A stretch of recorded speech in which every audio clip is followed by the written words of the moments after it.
Picture this. It's 1953 and America is terrified. The Korean War has just ended, and something deeply unsettling is happening. American soldiers are coming home, but they're not quite themselves. When they return to their families, they're making public statements. They're praising communism on camera. They're defending the Soviet system. Military officials watch with a sinking feeling that makes no sense. A mother in Ohio watches her son on the evening news, his voice steady and unfamiliar as he speaks about the superiority of communist ideology, and she grips the edge of the television set, wondering if she's watching her own child or someone wearing his face. Her husband reaches over and turns the sound down, but the image remains, their son's face transformed by something they cannot name. These men were patriotic, they were trained. They were American. So how could this happen? The answer that lodged itself in the minds of US intelligence leadership was both simple and terrifying. The Soviets had cracked it. They had figured out mind control.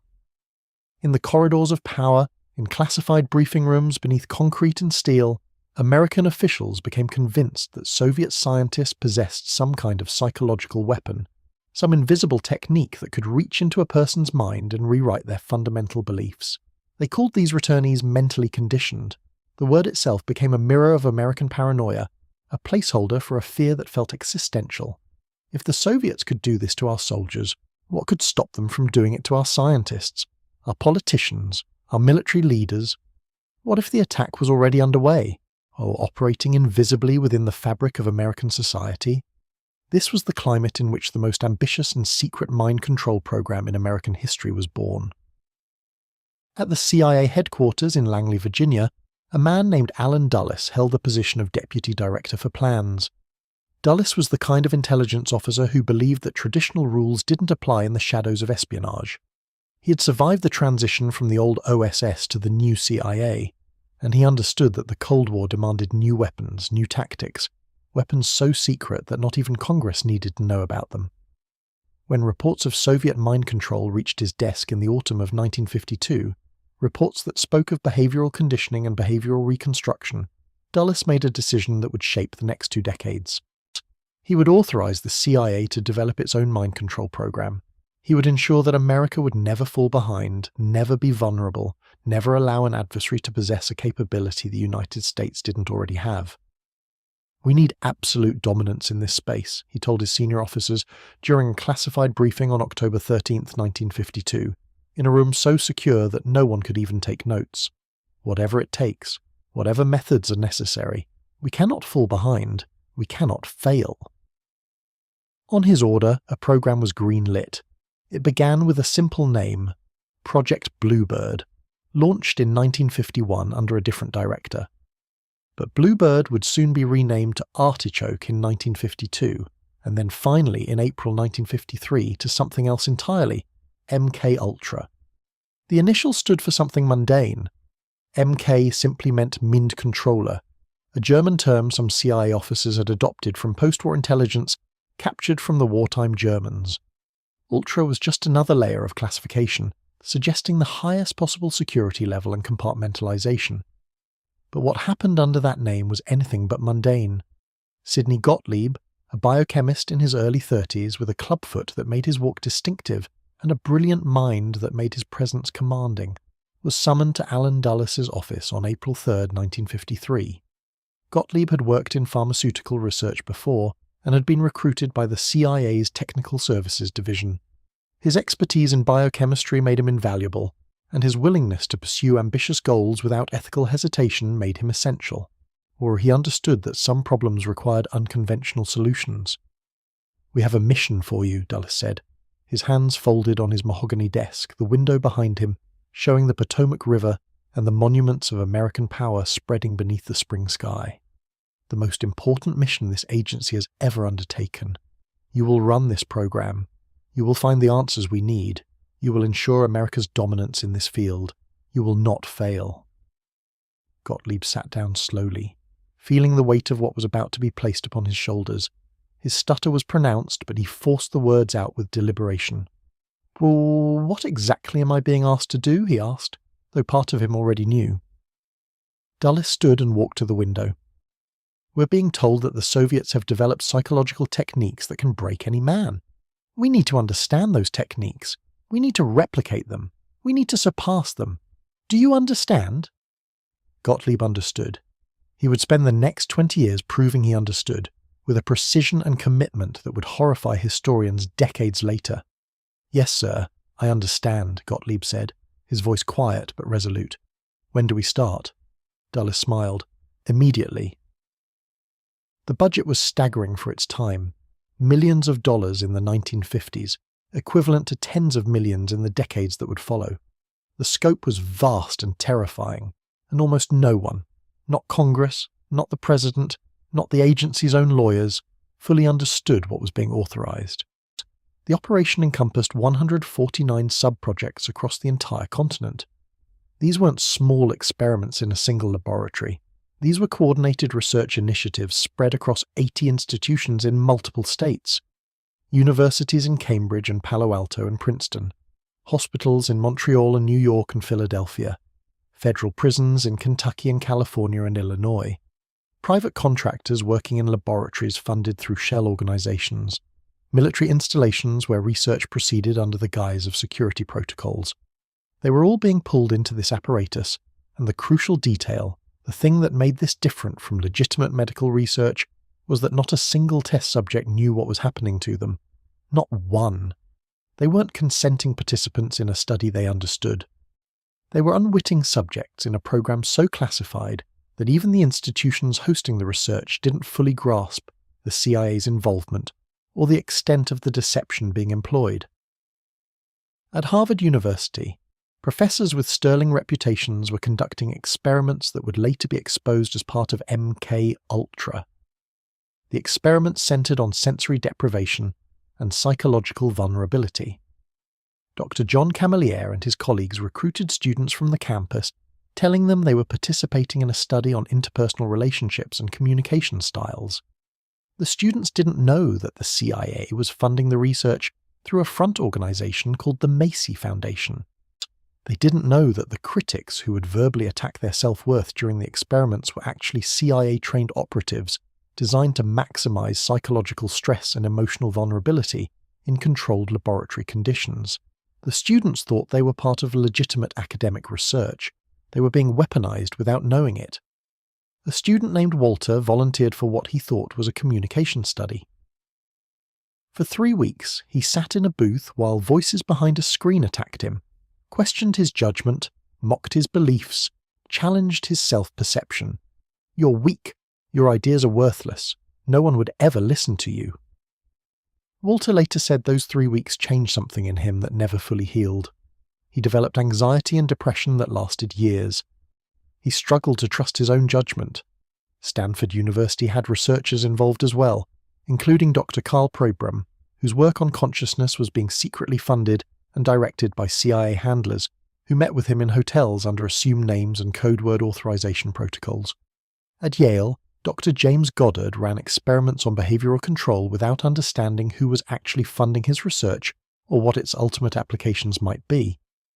At Johns Hopkins in Baltimore, Dr. Donald Ewan Cameron was preparing experiments that would eventually move to Montreal under CIA patronage.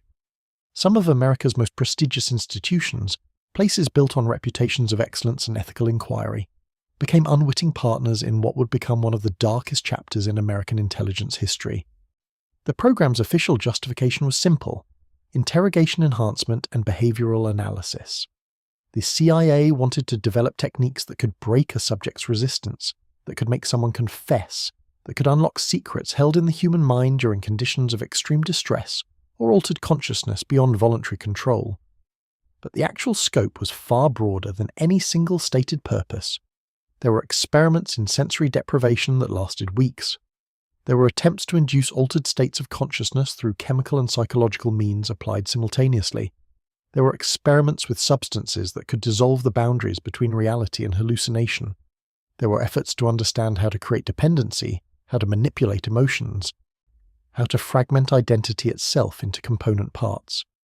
Researchers involved in the program pushed boundaries that no institutional review board would ever have approved, had they known the truth about who was funding them and what the research was intended for. By the end of 1953, the first compounds had been identified and tested. Scientists had located a substance synthesized in Swiss pharmaceutical labs, a powerful hallucinogenic compound that had been developed for psychiatric research purposes before the CIA obtained access to it. The CIA obtained samples through intelligence channels that ran through the pharmaceutical industry and government research networks. They stew-passed the effects with meticulous documentation. They began asking a question that would define the entire program's trajectory. What if we could administer this compound without someone's knowledge? Sidney Gottlieb was convinced that the answer to American security lay in understanding exactly what would happen if someone consumed this substance unknowingly, in conditions of no preparation and no warning and no opportunity to refuse. In the early years, one name became particularly associated with the program's scientific leadership: Sidney Gottlieb, the biochemist who was receiving his assignment with the full understanding that he was being tasked with pushing the boundaries of human consciousness itself toward new frontiers of control and modification. Gottlieb was described by those who knew him as brilliant, methodical, and absolutely committed to the mission as he understood it. He was certain that the Soviets were already doing this. He was convinced that American security depended on matching their capabilities, on surpassing them, on being the first to fully weaponize the human mind. That conviction, that absolute certainty in the justness of the mission, would drive decisions that affected thousands of lives. If we don't do this, someone else will, Gottlieb would later tell colleagues when questioned about the ethics of the program. And we cannot allow America to be unprepared. The substance that would become central to MKUltra's experiments was a powerful hallucinogenic compound, later known on the streets as acid. But in the 1950s it was still classified, still mysterious, still seen as a potential weapon in the arsenal of behavioral control. This wasn't a compound that had been carefully stew-passed over decades through proper scientific channels. It wasn't understood by the mainstream scientific community. It had been synthesized in a Swiss laboratory by accident in 1938, and rediscovered in 1943 when a Swiss chemist named Albert Hofmann accidentally consumed it and experienced the world's first recorded psychedelic experience. The CIA acquired samples through intelligence channels, and it was powerful in ways that made it ideal for what Gottlieb and his colleagues wanted to explore. They wanted to know what would happen if you dose someone without their knowledge. What if you could give someone this compound in their food, in their water, in their drink at a social gathering? What if the person had no idea what was happening to them? No idea their reality was about to dissolve? No idea their perceptions were about to be completely fractured and remade? By the spring of 1954, Gottlieb had established protocols for initial testing. Prison inmates were recruited, or rather selected without meaningful choice, to participate in exchanges that were framed as medical studies for scientific benefit. They were told they were part of medical research that might help other inmates and improve prison conditions and research understanding of behavioral modification. They weren't told they would be given powerful hallucinogenic compounds. They weren't told their minds would be fundamentally altered for hours at a time, that they would experience visual distortions that felt completely real, that they would lose all sense of time and space and identity. They weren't told that no one knew what the long-term effects might be on developing brains or fragile psyches. The rationale was clear in the minds of those running the program. These were people already in custody, already under the control of the state. They were available, and their participation, or rather their involuntary subjection to the experiments, was justified as serving a greater good. The Cold War was at stake. America's security hung in the balance. What was the sacrifice of a few prisoners compared to the security of the nation? That was the calculus, the logic that allowed these experiments to move forward, to expand, to claim more and more subjects, to reach into more and more institutions across America. By 1955, operations had expanded dramatically across multiple locations. Operation Midnight Climax was being established in San Francisco under separate authorization, creating safe houses where unsuspecting men would be dosed and observed behind one-way mirrors. Researchers at Yale and Johns Hopkins were conducting their own experiments on unwitting populations in their respective institutions. The CIA was developing safe houses in New York as well, replicating the San Francisco model with precision and systematic planning. The reach was extraordinary, and the secrecy was absolute. No external oversight existed. No congressional committee knew the full scope. No ethics board reviewed the protocols. The program operated in a space that was almost entirely removed from normal accountability structures, justified always by the same argument.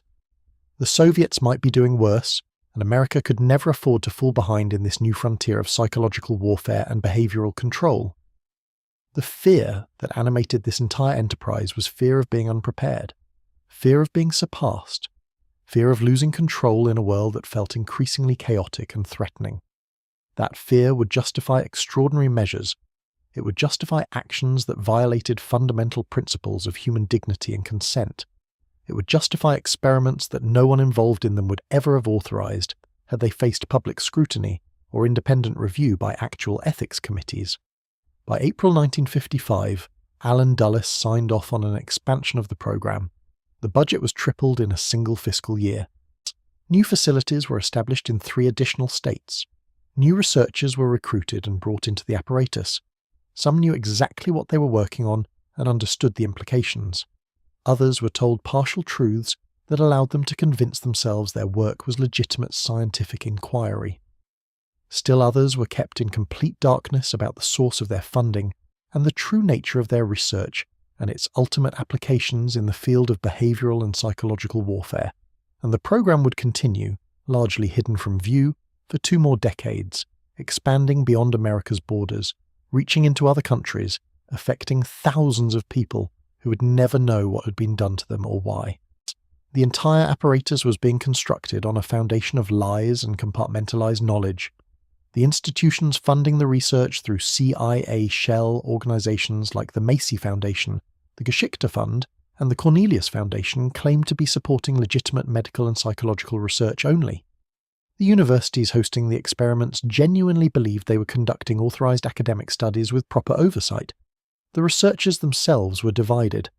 Some knew the truth and participated willingly, others were deceived and convinced themselves they were doing legitimate work, and still others were trapped in elaborate compartmentalized structures that kept them from understanding the full scope of what they were contributing to. Frank Olson was a biochemist at Fort Detrick Army Biological Warfare Laboratory, and by late 1953 he had begun to ask difficult questions about the direction of his work. Olson was brilliant, conscientious, and deeply troubled by the ethical implications of his research trajectory. He didn't know yet that the CIA had marked him as a subject for testing and experimentation. He didn't know that operatives were watching him, stufading his psychological vulnerabilities, looking for the perfect moment to administer a compound that would dissolve the boundaries of his consciousness forever. He was simply a scientist trying to do his work, trying to understand his role in the machinery of national defense. But that would change in November 1953 in ways he could never have anticipated.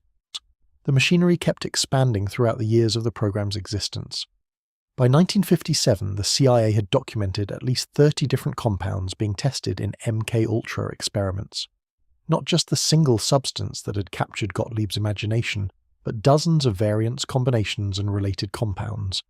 Each was being tested on humans who had no idea they were participating in experiments. Each was being administered in doses calculated to maximize psychological disruption, without causing permanent physical injury, though the long-term psychological damage was often profound and enduring. The scientists and operators conducting these experiments developed what might be called a bureaucratic casualness about the human cost. They filled out forms and filed reports. They documented results in clinical language. They requested additional funding and expanded authorization. They discussed their findings in meetings and scientific circles where the truth about the origins of the data was carefully obscured. Some of the researchers genuinely believed they were on the cutting edge of scientific discovery. Others knew exactly what they were doing and had rationalized their participation through elaborate justifications about national security and the existential threat posed by Soviet advances. By 1959, the program had claimed thousands of unwitting subjects across America and beyond, prisoners in penitentiaries across the country, patients in psychiatric hospitals who thought they were receiving treatment, students in universities who thought they were participating in legitimate research, visitors to CIA-operated safe houses, unsuspecting men in cities across the continent who thought they were at parties or dinners or meetings, when in fact they were being administered compounds without their knowledge or consent. Each subject became a data point in an enormous experiment designed to understand, exploit, and ultimately control human consciousness. The architects of the program believed they were engaged in a race against time, a desperate scramble to match and surpass Soviet capabilities in the field of behavioral modification. The truth was more complex and more terrifying than any fiction. The program wasn't responding to a genuine Soviet threat based in fact. It was instead creating the very technology of control that Americans feared the Soviets possessed. In their attempt to defend against a phantom threat, the architects of MKUltra had become the thing they feared most. A government apparatus willing to systematically violate the fundamental rights and dignity of its own citizens in the name of national security. The program would eventually be exposed and investigated. Congressional hearings would reveal fragments of the truth. Some documents would be recovered, though many more had been destroyed. Victims would come forward with their testimonies and their trauma. Lawsuits would be filed. Settlements would be negotiated. But none of that was visible in the mid-1950s, when the program was expanding at full speed, when Gottlieb was at the height of his power, when Dulles was confidently authorizing new operations and new expansions, when the machinery of control was being built with all the bureaucratic precision that American government could muster. Part 1 closes here at this moment of maximum expansion and maximum secrecy, with the machinery of MKUltra fully operational and growing, affecting thousands of lives that would be changed forever by an apparatus of state power operating in absolute darkness, accountable to no one except the handful of CIA officials who understood what was truly being done in the name of American security. Yet the machinery continued to grow. The Technical Services Division, under Gottlieb's direction, was not merely experimenting on captive populations in prisons and psychiatric hospitals. The program was reaching outward, touching more and more people, expanding into territories that would have shocked Congress had they known the scope. By 1956, the CIA had established at least 4 major safe-house operations, 2 in San Francisco, 1 in New York, and others in cities that would eventually be identified. These weren't hidden bunkers or isolated compounds. They were ordinary brownstones and apartments on regular streets where ordinary citizens passed without knowing what was happening behind closed doors. Men were lured to these locations through social connections, through false promises of parties or business meetings or social gatherings. Once inside, they were served drinks that had been secretly laced with the hallucinogenic compound. CIA operatives watched through one-way mirrors. They photographed and filmed the reactions. They observed sexual behavior and emotional responses and moments of psychological panic. They took extensive notes in clinical language about what human beings looked like when their consciousness was dissolving without their knowledge or consent. Some of the men subjected to this procedure never fully understood what had happened to them. They went home with fragmented memories, wondering if they had experienced a psychotic episode or simply been extraordinarily drunk. They did not know that the US government had done this to them. They had no recourse, no lawsuit, no way of knowing they had been weaponized as research subjects in an intelligence operation. The documentation of these experiments was meticulous and systematic. Forms were filed, data was collected. Results were analyzed and reported to supervisors, who then reported to higher authorities, who then reported to the leadership of the CIA. This was not wild experimentation happening in the shadows without accountability. This was an organized program with budgets and hierarchies and clear chains of command. The only thing missing was consent from the people being experimented upon, and oversight from any institution that might have questioned the ethics of what was being done. The program also relied heavily on corruption. Prostitutes in San Francisco were recruited or coerced into participation in Operation Midnight Climax. They were trained to lure men into the safe houses. They were instructed on how to administer the compound surreptitiously. They were told that this was a national security matter, and that their cooperation was essential to protecting America. Some participated willingly. Others had little choice. The program had a way of finding leverage, of discovering what people needed or feared, and using that information to secure cooperation. By the late 1950s, the full scope of MKUltra operations extended far beyond the domestic safe houses. The CIA was conducting mind control experiments in other countries as well, in Japan, in Germany, in Canada, in Korea. The program was global in reach, though the public in America and in most allied nations remained completely unaware of its existence or scope. The compounds being used were being refined and modified. New formulations were being tested. The CIA was exploring not just the hallucinogenic substance, but also combinations of substances, different dosages, different methods of administration. Could the compound be administered in aerosol form?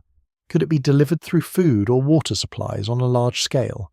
Could it be used against prisoner populations or suspected subversives without anyone knowing what had been done to them? These were the questions that animated the research program in the late 1950s. The technology of control was being perfected with systematic precision. The implications were staggering, though few people outside the most secret reaches of the CIA understood what was being developed. Gottlieb himself was becoming a figure of considerable power within the intelligence community. He had direct access to the director of the CIA. He controlled a budget of millions of dollars. He directed research across dozens of institutions. He had authority to approve experiments that violated the fundamental principles of medical ethics and human rights, and by all accounts, he believed completely in what he was doing. This was not someone engaged in misconduct against his better judgment. This was someone genuinely convinced that the work was necessary, that it was justified, that the stakes were high enough to rationalize any method. In countless debriefing sessions and reports, Gottlieb would argue that the program was essential because the Soviets were undoubtedly doing the same research. America could not afford to be unprepared. America could not afford to let an adversary gain a monopoly on the technology of mind control. These arguments convinced his superiors. They convinced his colleagues. They convinced the few people in Congress who were eventually given minimal briefings about the program's existence. And they convinced Gottlieb himself that whatever was being done was necessary and justified.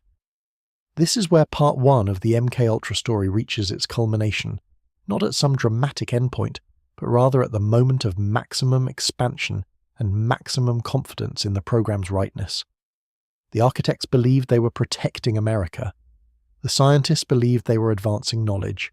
The operatives believed they were serving their country. And thousands of unwitting subjects had their lives permanently altered by a program that would take decades to be revealed to the public, and whose full scope would never be completely documented or understood even after the revelations came.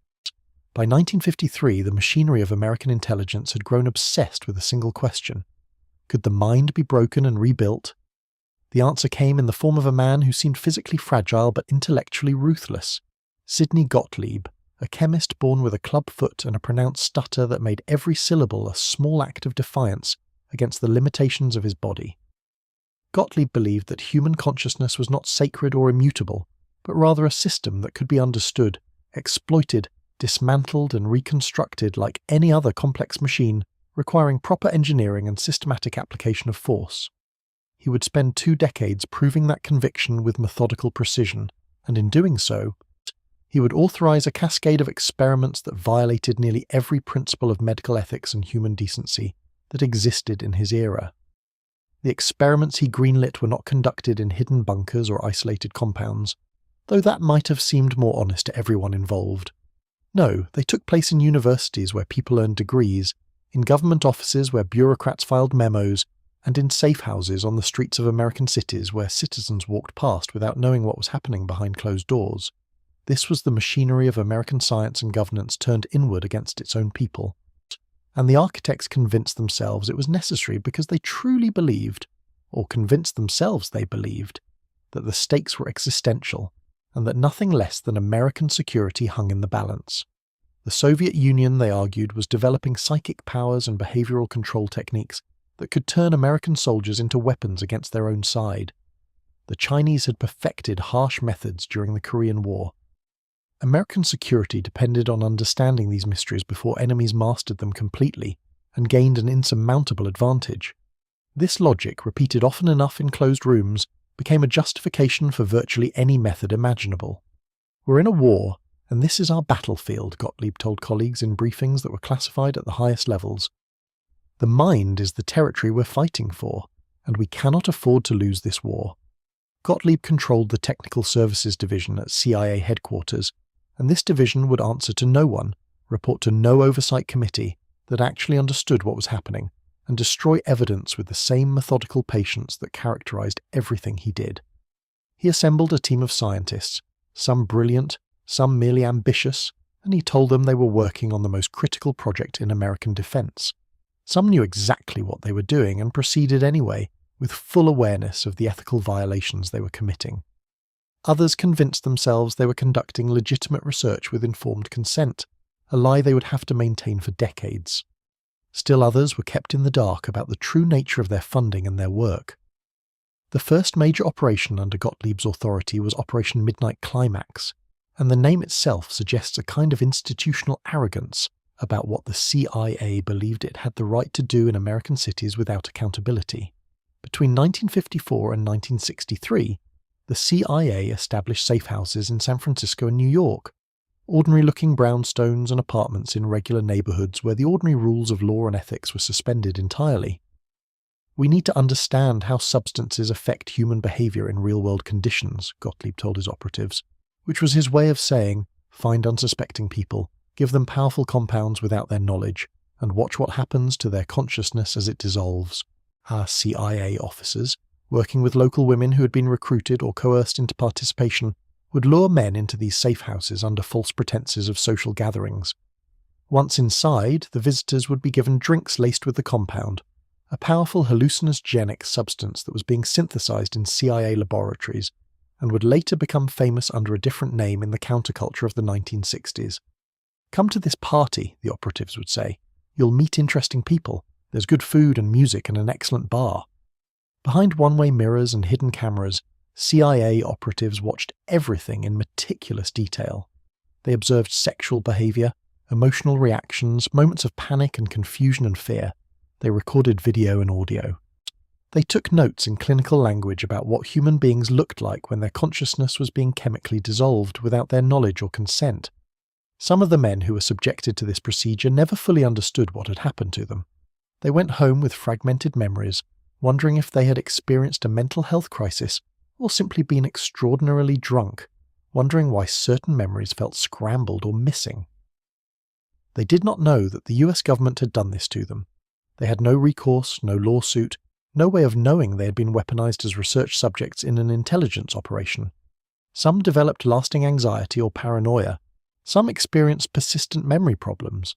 Some reported feeling fundamentally changed in ways they couldn't articulate. This is science, the operators told themselves in debriefing sessions, and possibly some of them even believed it deep down. This is necessary science. Meanwhile, in Montreal, another set of experiments was unfolding with even greater scope and ambition and explicit brutality. Dr. Donald Ewan Cameron was a Scottish psychiatrist of genuine stature and accomplishment. He had been president of the American Psychiatric Association and a respected voice in the field, and he ran the Allen Memorial Institute at McGill University. Cameron was also receiving CIA funding through a front organization that disguised where the money was coming from. And he was conducting a program he called psychic driving, which was his attempt to break down and reconstruct human personality through a series of controlled assaults on consciousness that would be considered harsh methods in any other context. The stated purpose was to treat mental illness. Patients came in seeking help for mild anxiety or minor depression, ordinary human problems that any competent psychiatrist could address with conversation and patience and understanding. Cameron offered something more dramatic and far more destructive. We can rebuild your mind, he told them with apparent confidence. We can erase the patterns that have been holding you back. You will be transformed. You will be reborn. Some patients consented to his treatments. Though the consent they signed did not fully disclose what would actually happen to them or what the long-term consequences might be. The process began with sensory deprivation of unprecedented duration. Patients were placed in locked rooms, often for weeks at a time, with no light whatsoever, no sound, no human contact, no way to know what time of day it was or how many days had passed. The walls were padded, the doors were sealed. Isolation at this scale does something to consciousness that cannot be fully explained. It begins to dissolve the boundaries between internal and external reality, between memory and imagination, between self and non-self and other. This disorients the psyche, Cameron explained in his notes.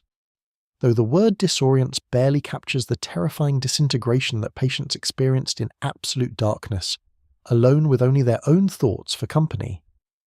While the patients were isolated, they were forced to listen to looped recordings played through speakers hidden in the walls, the same messages repeated over and over for hours at a time, sometimes for 16 hours per day or more, messages about their own supposed failures and weaknesses and inadequacies. You are weak. You will change. Your old self is fading. Your old patterns are dissolving. You will be reborn. Cameron called this the driving force that would reconstruct personality from its foundations, but it was really just psychological pressure applied with such intensity and duration that resistance became first difficult, then impossible, then incomprehensible. Some patients reported that after weeks of this treatment, they could no longer remember their own names, or could only remember them with difficulty and hesitation. Others lost track of their personal history, their relationships, the context of their own existence. Some couldn't remember their children's names. Some couldn't recall their professions or their achievements. Then came the electroshock therapy applied with brutal regularity. Patients, already devastated by weeks of isolation and psychological pressure, were given electroshock treatments, sometimes multiple treatments in a single day in rapid succession. The combination of sensory deprivation, forced repetitive messaging, and electroshock was specifically designed to create a state of complete psychological collapse. A moment when the old personality was entirely dismantled, and in that void, Cameron believed a new personality could be constructed and programmed. "We are creating a blank slate," he explained to his colleagues in his calm, professional manner, "a mind that can be rewritten." What he was actually creating was trauma so profound and so systematic that some patients would require lifelong psychiatric care, some would never fully recover, and some would never be able to reintegrate the fragments of their destroyed memories. One woman, who came to the Allen Memorial Institute seeking help for anxiety, related to work stress and minor depression, lost her memories dating back 12 years in total.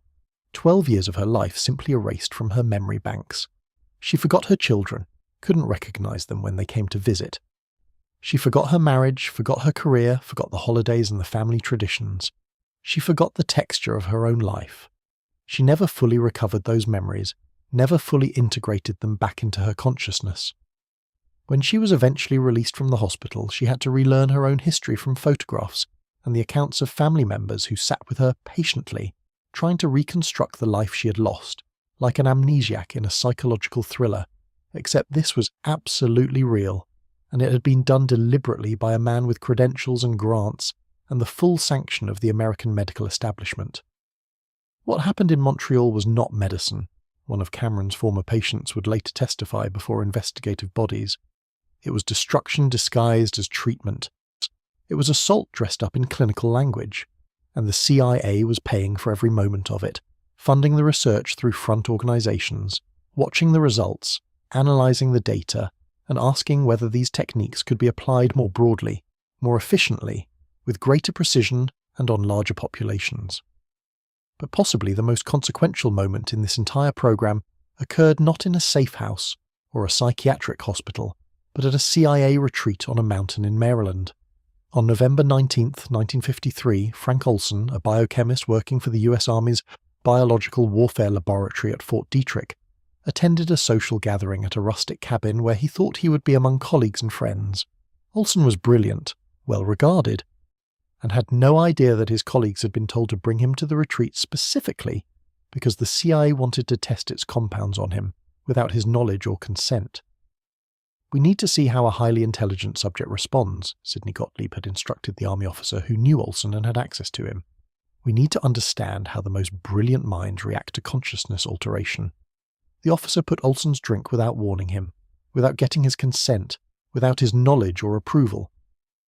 Olson drank the cocktail, and within hours his consciousness began to transform in ways he couldn't understand or control. He experienced visual distortions, paranoia that felt utterly real, a profound sense that reality itself was becoming unreliable and slipping away from him. "Something is wrong," he told colleagues. "I think something was put in my drink. I can feel something happening." The retreat continued. Olson grew increasingly agitated and paranoid over the following days. He was eventually told what had happened, that he had been given a powerful hallucinogenic compound, and this knowledge did not ease his distress. If anything, it intensified his fear exponentially. He began to question whether he could trust his own perceptions anymore, whether his scientific work and professional judgment could be relied upon, whether his mind had been permanently damaged. He became concerned about his security clearance, about whether he would be fired, about what the CIA might do with the information they had about his reaction to the compound and his psychological state. "I need to talk to someone," he told his wife. "I think they gave me a substance without my permission. I don't feel like myself anymore." Over the following days and weeks, Olson descended into what witnesses described as severe depression mixed with paranoia and disconnection. He visited a psychiatrist, a man who was apparently affiliated with the CIA, and this psychiatrist told him not to worry, that it was normal to have anxiety after such an experience. On November 28, 1953, 9 days after the retreat that had changed his consciousness forever, Olson went to a hotel in Manhattan. He checked into room 1018 on the 13th floor. At some point during the night, he fell from the window. His body landed on the roof of a lower floor. He was pronounced gone at the hospital, and the initial investigation called it unexplained passing without adequate investigation. But there were questions that were never adequately answered in any official capacity. Had Olson jumped deliberately? Had he been pushed by someone trying to silence him? Had he fallen accidentally while in a diminished psychological state? Those questions would haunt his family for decades, and they would never receive definitive answers, because the CIA had covered its tracks and destroyed the evidence of what it had given Olson and how it had affected him. The official story, that a depressed man had lost himself, had the advantage of being somewhat plausible, and also of being entirely controllable by the intelligence agency that had put him on that hotel roof in the first place. The fourth and possibly most insidious component of this entire program involved the exploitation of scientists who had conducted experiments on prisoners and refugees during wartime German operations under fascist authority. Through an operation called Paperclip, the United States government had recruited dozens of wartime German researchers, men who had conducted experiments on prisoners and refugees without ethical constraint, men who understood the science of psychological manipulation and behavioral control because they had been freed to practice these methods without any ethical constraints whatsoever. These scientists were brought into America after the war, given new identities in some cases, placed in positions of authority, and told to share their knowledge of how consciousness could be dismantled and reconstructed. "We are at war," they were told. "This knowledge is critical to American security. Your past work, as controversial as it may have been, has provided insights that we need now." Some of these scientists resisted this temptation. Others embraced it entirely, finding in the CIA a new patron that was in some ways more generous and less ideologically restrictive than their previous employers had been. They contributed directly to the design of the experiments conducted by Cameron and others, helping to refine techniques that would break down human consciousness with maximum efficiency and documented precision. And throughout all of these operations, from the safe houses in San Francisco to the laboratories in Montreal to the psychiatric offices where trauma was being conducted under the banner of medicine, Sidney Gottlieb remained at the centre, the architect of this vast machinery of human suffering. He was not a sadist in the conventional sense. He was not excited by pain or suffering itself. He was something more dangerous, a true believer in the idea that the rules that governed ordinary human conduct did not apply to him, because he was working at a higher level of abstraction, solving problems that mattered more than individual consent or human dignity. "We need to understand consciousness," he would say. "That requires pushing boundaries that ordinary researchers are unwilling to push." This framing, that unethical means were justified by the magnitude of the scientific questions being addressed, would become the dominant argument used by those who defended these programs, both at the time and for decades afterward. And as Part 2 reaches its climax, we find ourselves at a moment of peak psychological and historical horror. The mechanisms of American government, the authority of American medicine, the resources of the American intelligence apparatus, and the knowledge of scientists who had once worked for a fascist regime were all being combined and directed toward a single purpose: the systematic dismantling of human consciousness in the name of national security, with no oversight, no public knowledge, and no genuine accountability to anyone except Sidney Gottlieb and the handful of bureaucrats who understood what was actually being done. The machinery of mind control had been set in motion, and nothing would stop it until decades later when fragments of the truth began to emerge into public consciousness. By then, thousands of lives had been permanently altered, thousands of people had suffered profound psychological consequences from experiments they never consented to, and thousands of families had been torn apart by the side effects of a program that was supposed to protect America, but instead became one of the darkest stains on American history. The true scope of the damage would never be fully known, and the healing would take generations, if it was possible at all. This is where Part 2 culminates, not with resolution, but with a recognition that the machinery was fully operational, growing more sophisticated with each passing month, and affecting more people with each new operation, driven by fear and justified by threats that existed primarily in the minds of the men who created and sustained this program. The safe house operations in San Francisco were systematic and calculated. Between 1954 and 1963, the CIA ran at least 2 separate safe houses in the city, sometimes operating them simultaneously. One was located in North Beach, another was set up elsewhere. The operatives working on these operations were careful about selection. Not random men were lured into these spaces. They were targeted, often lonely men from backgrounds where they might not be believed if they reported what happened, men whose testimony could be easily dismissed or explained away. Drug dealers would be involved as intermediaries sometimes. The CIA would give them money to recruit subjects. Find interesting people, the handlers would tell them. Bring them to the location. We'll take care of the rest. In the New York safe house operations, the pattern repeated with minor variations. Men would be brought to locations, drinks would be served, consciousness would be altered without their knowledge. What happened during those hours became a private hell for many. Visual distortions that felt like the mind was breaking apart, time distortions that made minutes feel like hours, paranoia that felt absolutely real even though it was chemically induced. Some men reported that they became convinced during the procedure that they were fading or going insane. Some thought they were experiencing a heart attack or a stroke. Some thought they were in hell. Some experienced such intense fear that they genuinely believed they would not survive the night. And throughout all of this, CIA operatives watched and took notes. When the effects began to wear off, usually after several hours, the men would be asked to leave, often with no explanation, often confused about what had actually happened to them. Some would call the police. The police records show multiple complaints about druggings at specific locations, but the CIA simply moved operations or used different locations. Some men tried to pursue legal action.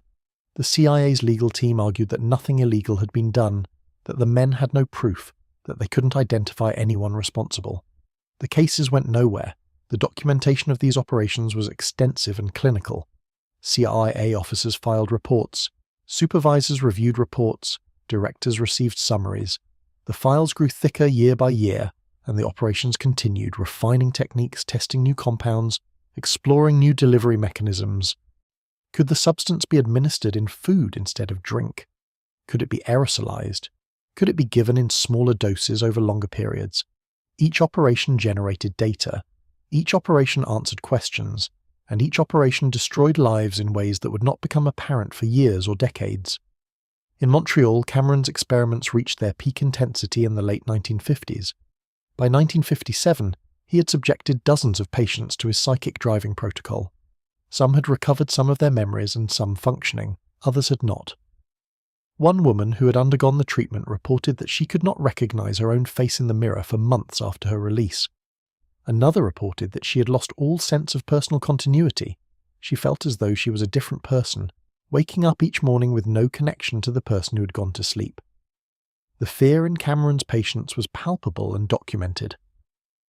New patients coming to the Allen Memorial Institute sometimes encountered former patients in the hallways or in the waiting rooms. They saw the damage. They heard whispered stories about what happened in the basement where the sensory deprivation cells were located.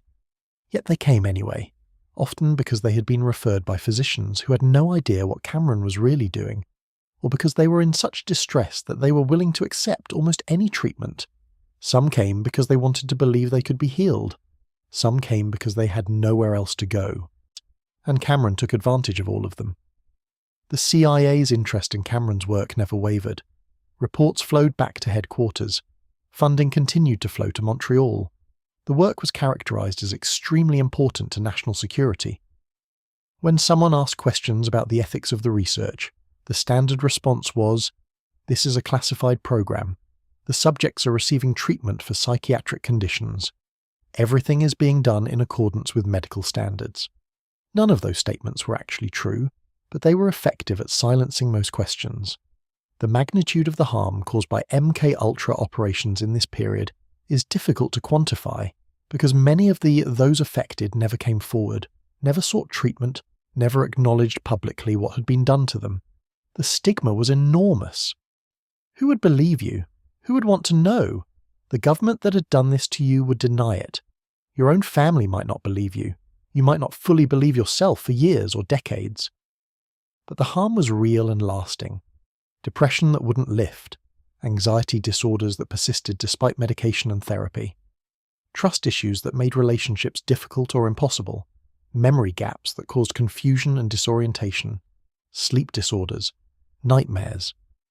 Some those affected developed addictions, to alcohol, to prescription substances, to other substances they used to try to manage the ongoing psychological damage. Some were hospitalized multiple times for psychiatric conditions that might have been treatable had they known their origins. Some took their own lives years later, unable to cope with the ongoing psychological toll of what had been done to them without their knowledge or consent. The full count of those affected will never be known because many records were destroyed, many cases were never documented, many people never came forward. Conservative estimates suggest thousands were affected. Some estimates go much higher. What is certain is that the machinery of mind control reached into the lives of thousands of Americans and left them permanently changed, and the architects of the program knew exactly what they were doing and chose to continue anyway.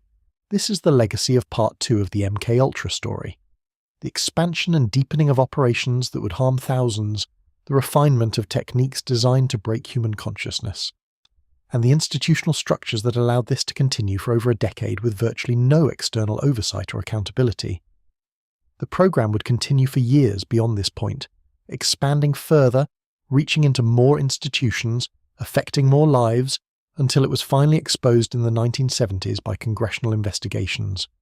Even then, not all the truth came out. Records had been destroyed, evidence had been erased, witnesses were unavailable, but enough emerged to shock the nation and to confirm what a handful of those affected had been saying all along. The government had turned against its own citizens in the name of national security, and the machinery of mind control had been built with meticulous precision and maintained with bureaucratic care. The true reach of the program would only become clear in fragments, whispered in academic halls and through declassified files decades later. By the mid-1950s, the CIA had woven itself so thoroughly into American universities that students couldn't distinguish between genuine research and something far more calculated.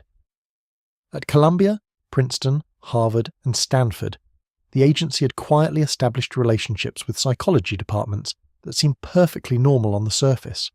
A professor mentions a study, a student volunteers, the paperwork looks official, but somewhere in a filing cabinet at Langley, another form marked the experiment as funded by a front organization with a number and a budget line that barely existed. The infrastructure of deception had become almost invisible because it operated within institutions designed to question authority. This contradiction, that the nation's most prestigious universities became unwitting partners in a secret program, would haunt American academia for generations. One institution stood above all others as ground zero for these activities. The most famous case would later emerge from Harvard, where a brilliant but restless teenager named Ted Kaczynski arrived on campus at just 16 years old. He was exceptionally gifted, the kind of young man who seemed destined for something significant, though nobody quite knew what. Kaczynski had skipped several grades in school. His parents watched with pride as their son entered one of America's most elite universities as a child prodigy barely old enough to drive. What he didn't know was that his participation in what appeared to be a standard psychology study would entangle him with one of the CIA's most dedicated researchers. What he didn't know was that those 3 years at Harvard would change everything. Dr. Henry Murray ran the study, a man whose credentials seemed impeccable and whose interest in human behavior seemed purely academic. Murray was a respected figure in psychology, a founder of the field of personality assessment. The experiment itself was designed to be psychologically challenging in ways that the student participants couldn't have anticipated. Kaczynski and other students were instructed to write down their deepest personal beliefs, their most private thoughts about life and society and self. They were told to be completely honest. They were told no one would judge them. They were told this was for science. They wrote. They poured their fears, their ideals, their contradictions onto paper. Then, in sessions that would last for hours, the attack would begin. Other people, mentors, supposed peers, authority figures, would aggressively assault these beliefs. They would mock them. They would dissect them. They would ridicule the students for holding such naive, foolish, even dangerous ideas. The psychological stress was intentional. The humiliation was calculated. The researchers documented every response, every sign of distress, every moment of psychological fracturing. What the students didn't know was that this experiment was directly connected to CIA funding streams. Murray had connections to military intelligence that would only be confirmed after his passing. The sessions with Kaczynski were designed to test something specific. How much psychological pressure could be applied before a person's sense of self began to fracture? How malleable were human beliefs under sustained attack? Could identity itself be dissolved through systematic assault?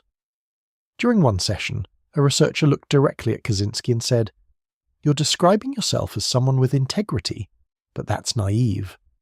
Kaczynski felt the words land like physical blows.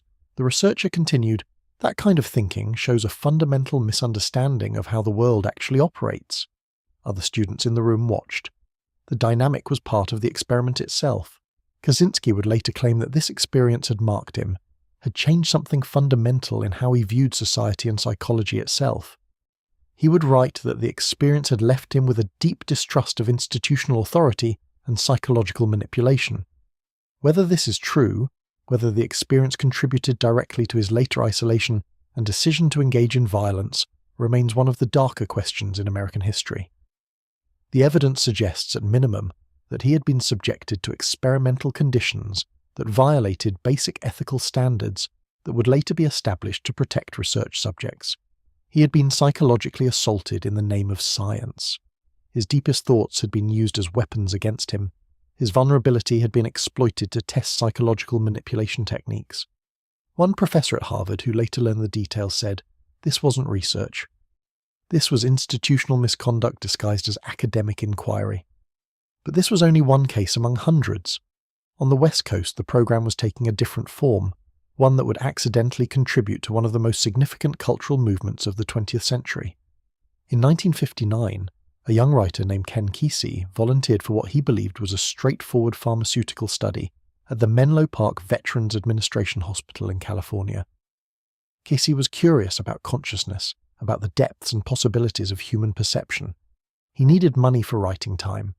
The facility claimed to be investigating the effects of new medications on healthy volunteers.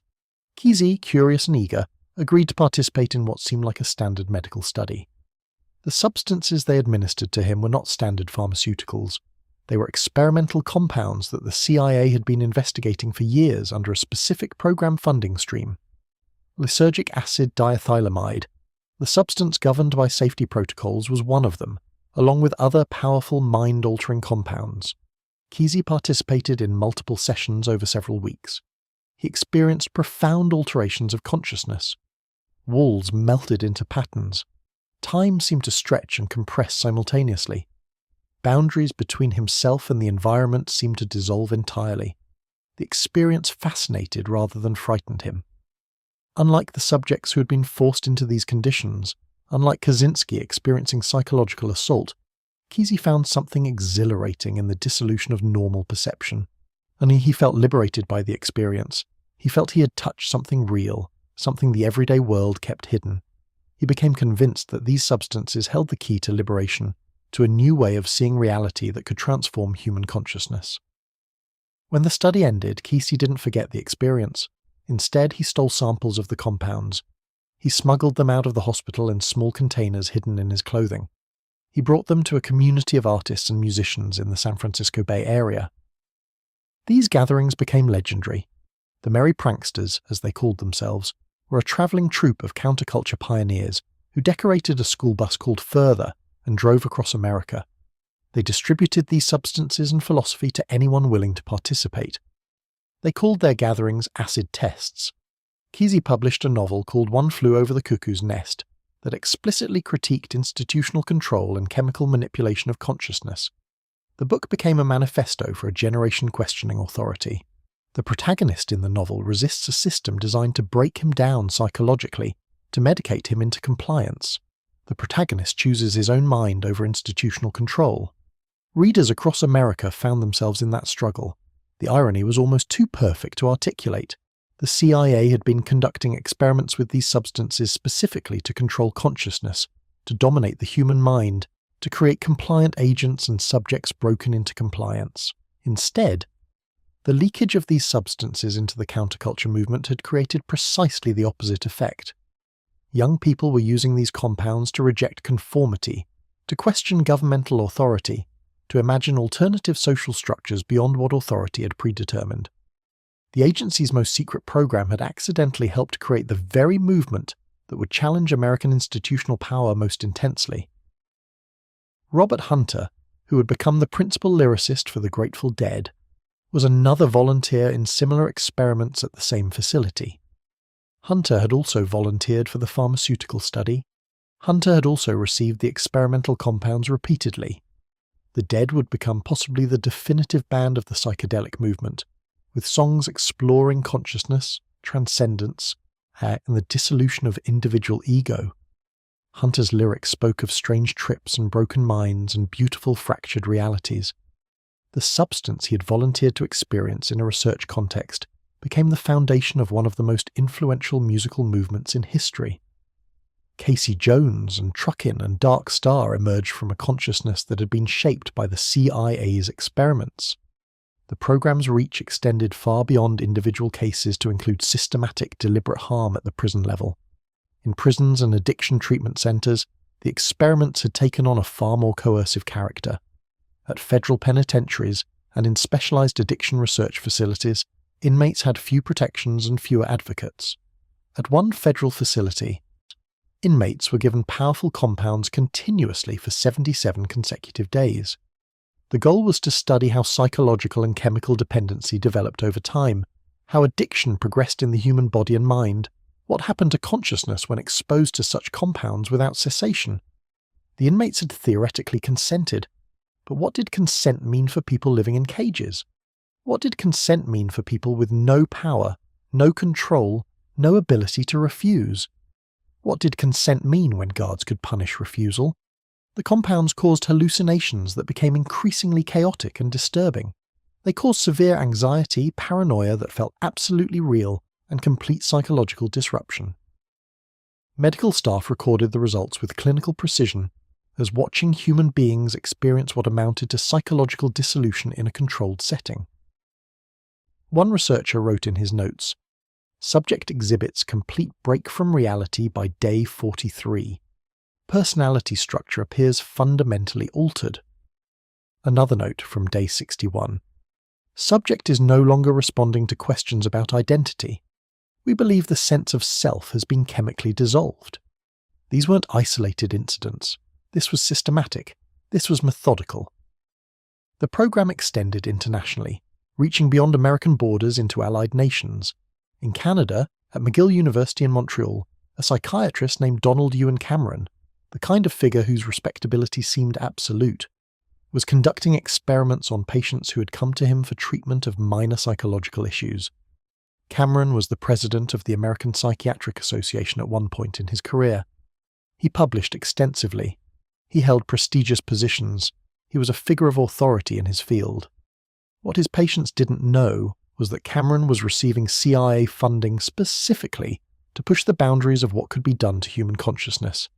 His techniques involved sensory deprivation chambers where patients were placed in complete isolation. No light entered, no sound penetrated. The human mind in absolute isolation begins to generate its own sensory input.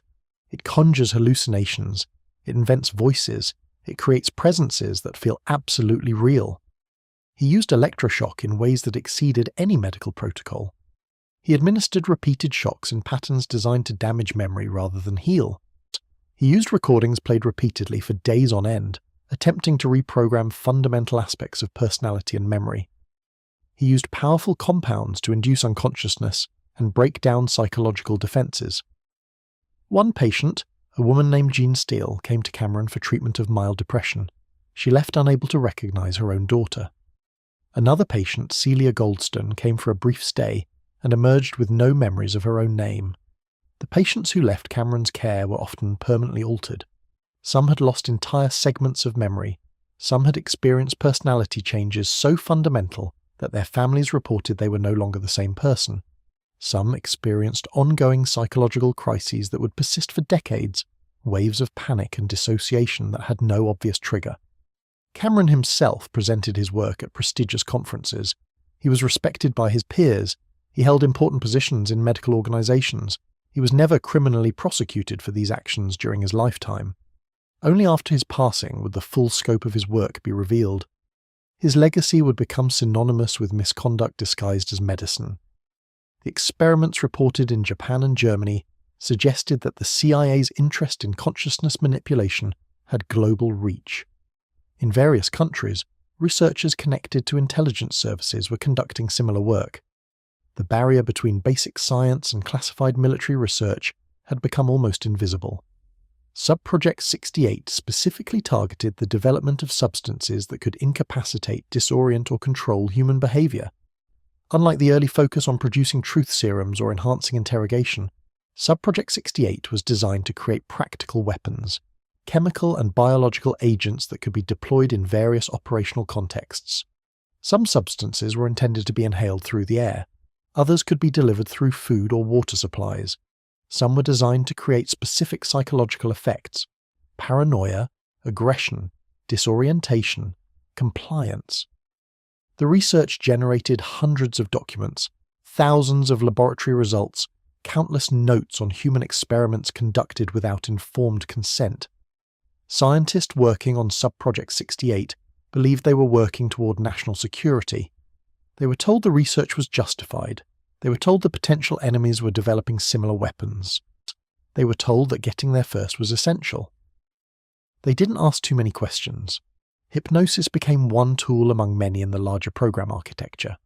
Researchers investigated whether hypnotic states could be induced more deeply, more rapidly, more reliably than anyone had previously managed. If a person could be hypnotized, possibly their natural resistance could be bypassed entirely. Perhaps memories could be implanted or erased with precision. Perhaps entirely new personalities could be created through deep hypnotic conditioning. Some researchers believed that with sufficient skill and the right combination of substances, a person could be transformed into a perfect agent, conscious enough to carry out complex tasks, unconscious enough not to remember what they had done. They could become a sleeper, a person who lived normally until triggered into action. The experiments with sensory deprivation pushed into extremes that would shock even researchers familiar with psychological testing. Subjects were placed in conditions where no sensory input reached them whatsoever. Complete silence, complete darkness, floating in water tanks or lying on beds with absolute isolation from all external stimulation. The human mind, cut off from external input, begins to generate its own stimulation. It creates hallucinations. It invents sensations. It conjures voices and images and presences that feel indistinguishable from reality. The psychological effect was profound and often lasting. Some subjects reported that the experience of sensory deprivation had fundamentally altered their relationship with reality permanently, and they could never again trust their perception in quite the same way. The uncertainty about what was real and what was generated from within persisted long after the experiment ended. This uncertainty became part of their psychological architecture. Some subjects described their own minds as unreliable after the experience. Isolation protocols were refined through trial and error across multiple facilities. Researchers discovered that certain durations produced specific and predictable effects. A few hours of isolation might produce anxiety and disorientation. Days of isolation could break down psychological resistance to suggestion. Weeks of isolation approached the boundaries of what a human mind could endure without permanent change. Some subjects emerged from extended isolation reporting that they had experienced complete psychological dissolution, that they no longer recognized themselves, that they had become something new or something less than fully human. Electroshock treatments were integrated into the program in ways that expanded far beyond their use in psychiatric medicine. Standard electroshock therapy used electrical current to induce seizures, supposedly with therapeutic intent. But in the CIA program, Electroshock was used with different intentions. Higher currents were sometimes used deliberately. More frequent sessions were administered than standard protocol. The goal wasn't always therapeutic. It was sometimes deliberately destructive, intended to disrupt memory formation, to break down personality structure, to create vulnerability that could be filled with new conditioning. The combinations of techniques multiplied the effects exponentially. A subject might be given a substance that dissolved their psychological defenses, placed in sensory deprivation for hours, subjected to electroshock, then exposed to aggressive interrogation or to suggestion under hypnosis. Each technique reinforced the effects of the previous one. Each approach amplified the vulnerability created by the other interventions. The synergistic effect meant that the harm was exponentially greater than the sum of individual interventions. The combination could fragment a personality, dissolve memory, and shatter the sense of continuous self. By the late 1950s, files indicate that hundreds of subjects had been exposed to these combined protocols. Some were prisoners in federal facilities serving time for crimes. Some were psychiatric patients in civilian hospitals seeking help for minor issues. Some were willing volunteers who had drastically underestimated what they were consenting to. Some were completely unwitting participants who had no idea they were part of any experiment at all. They were just receiving treatment or medication. They thought they were getting help. In one prison facility in Kentucky, inmates noticed changes in other inmates after new medical protocols began. One prisoner, who had agreed to the study, was led to a medical office where a doctor explained the study to him. The doctor said, "We're testing new medications for treating addiction. You'll be monitored closely and will provide excellent medical care." The inmate asked, "What exactly are the medications?" The doctor replied, "Various compounds that show promise in research. You'll be compensated for your participation." What the inmate didn't know was that he would be dosed with consciousness-altering compounds continuously for the next 77 days. What he didn't know was that the medical care would consist of observation and documentation of his deteriorating psychological state. What he didn't know was that researchers had no plan to help him recover, only to study how the compounds affected the human mind and body over an extended period. By day 15, the inmate was experiencing severe hallucinations. By day 30, he had lost track of what was real. By day 51, he no longer knew his own name. A researcher wrote in his journal, "Subject has achieved what we term complete personality displacement. He answers to different names depending on hallucination state. Remarkable psychological dissolution." By day 77, the inmate had lost so much psychological coherence that medical staff had difficulty even communicating with him. When he was finally removed from the protocol, he could barely walk. It took months before he could speak in complete sentences. It took years before he could recognize his own family members. This wasn't an exception. It was part of the systematic documentation of how far consciousness could be pushed before the mind broke entirely. The geographic spread was notable. Major universities across the country had connections to the program. Research facilities operated in at least a dozen countries across multiple continents. Prisons, hospitals, private research centers, military installations, the network was vast and interconnected. The scale of resource commitment was enormous. Budgets were hidden within larger appropriations through creative accounting. Personnel records were filed under false names, or compartmentalized so thoroughly that individual researchers didn't always understand the larger context they were contributing to. The compartmentalization was intentional and effective.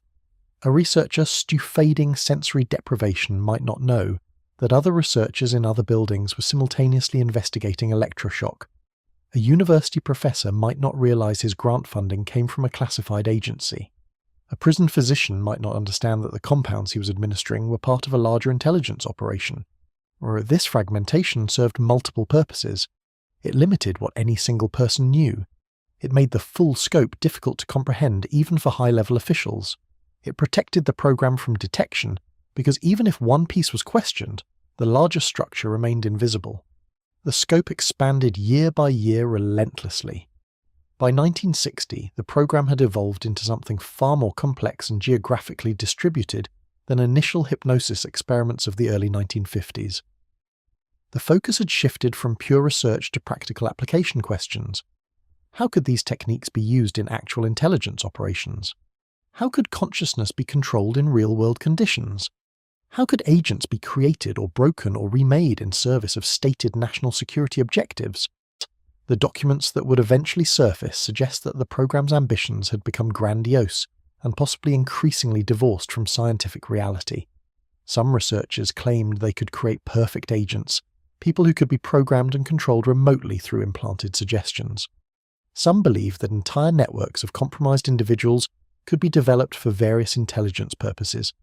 Some suggested that the research would eventually make it possible to control mass populations through chemical or hypnotic means. These grandiose claims were mixed with genuine scientific findings, with complete pseudoscience, and with deliberate fraud. Researchers competed for funding by making larger and more impressive promises. Data was sometimes falsified or misrepresented to support theoretical claims that weren't actually supported by evidence. The program attracted true believers, people who genuinely thought they were pursuing important national security research, and also opportunists who used the classified nature of the work to avoid standard scientific scrutiny and accountability. The momentum carried the program forward for 2 more decades. The scope continued to expand. The techniques continued to be refined and combined in new and untested ways. The files grew thicker, the number of documented subjects increased into the thousands. The reach extended into civilian life in ways that most Americans never suspected or even imagined. The program had become so vast, so deeply embedded in legitimate research institutions, so thoroughly compartmentalized, that it achieved something like invisibility. It existed in plain sight within universities and hospitals. It operated under the cover of normal research activity. It was concealed not primarily through physical security, but through complexity itself, through the sheer difficulty of seeing the larger pattern when it was fragmented into thousands of individual pieces, each seemingly legitimate on its own. This was the scope and scale of the program by the early 1960s, as it reached toward its zenith before the first cracks in the system would begin to appear. At universities across the nation, researchers continued their work, unaware that they were participants in something far larger and more sinister than they believed. One researcher at a prestigious university was contacted by a CIA liaison officer and told, "Your grant has been approved, 5 years, fully funded.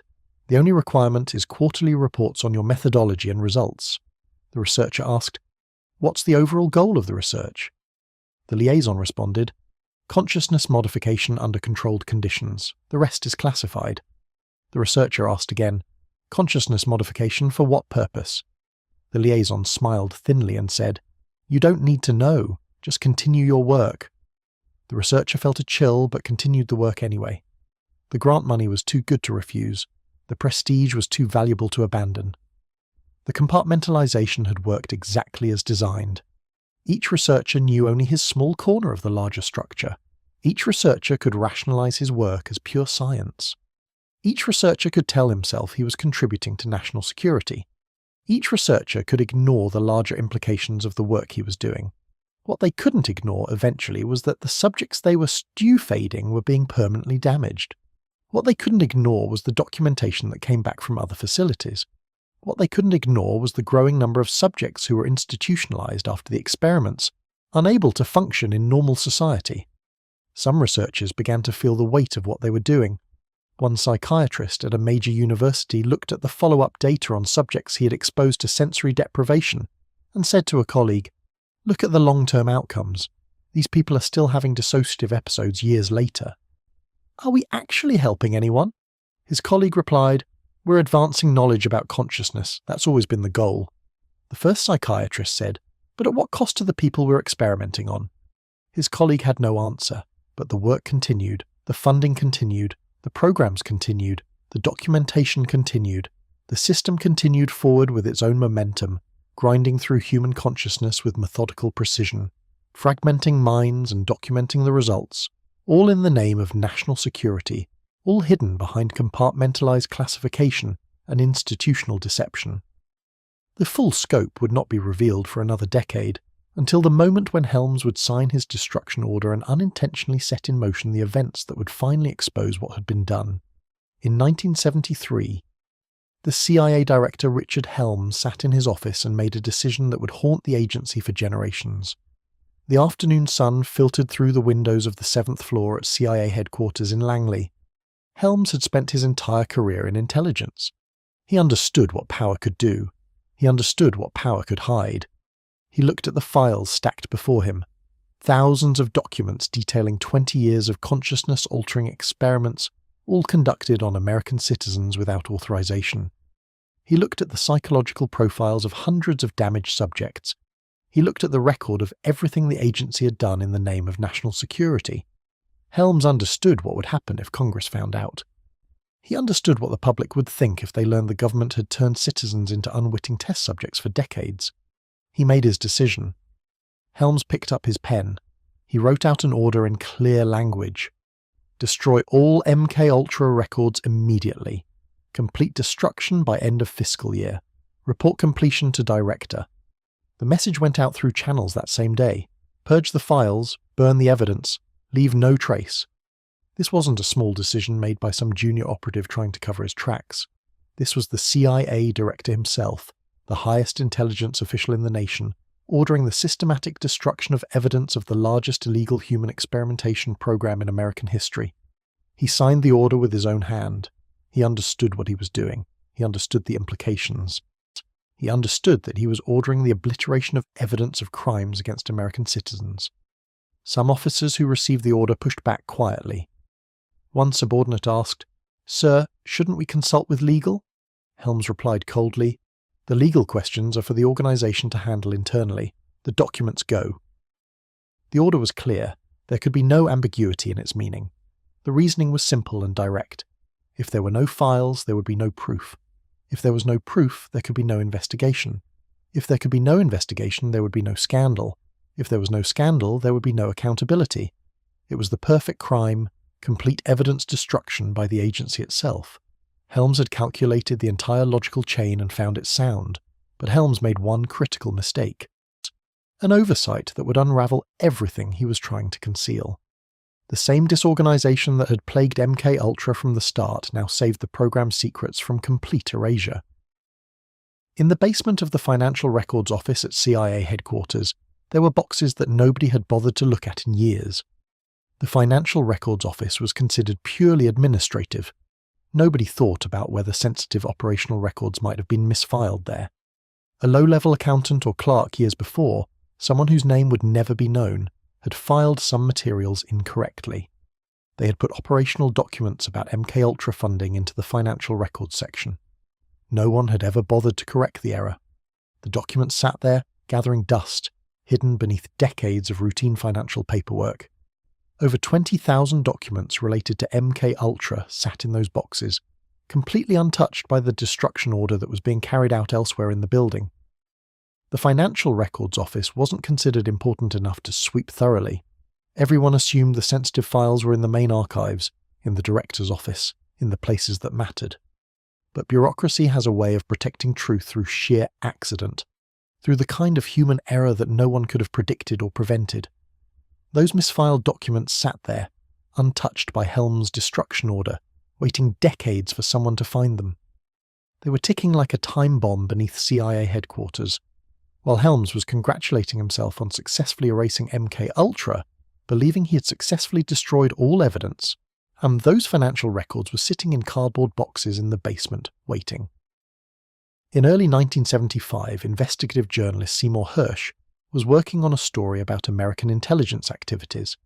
Hersh had spent years developing sources inside the government, people who were beginning to feel the weight of conscience, people who wanted the truth told before they passed or retired into silence. One source led him to information about Operation Chaos, a domestic surveillance program that had been monitoring American citizens for years without authorization. Hersh began interviewing former CIA employees, and they began talking about other things, darker things, programs even more unsettling than routine surveillance. The story began to take shape in Hersh's mind. He could sense there was something bigger here.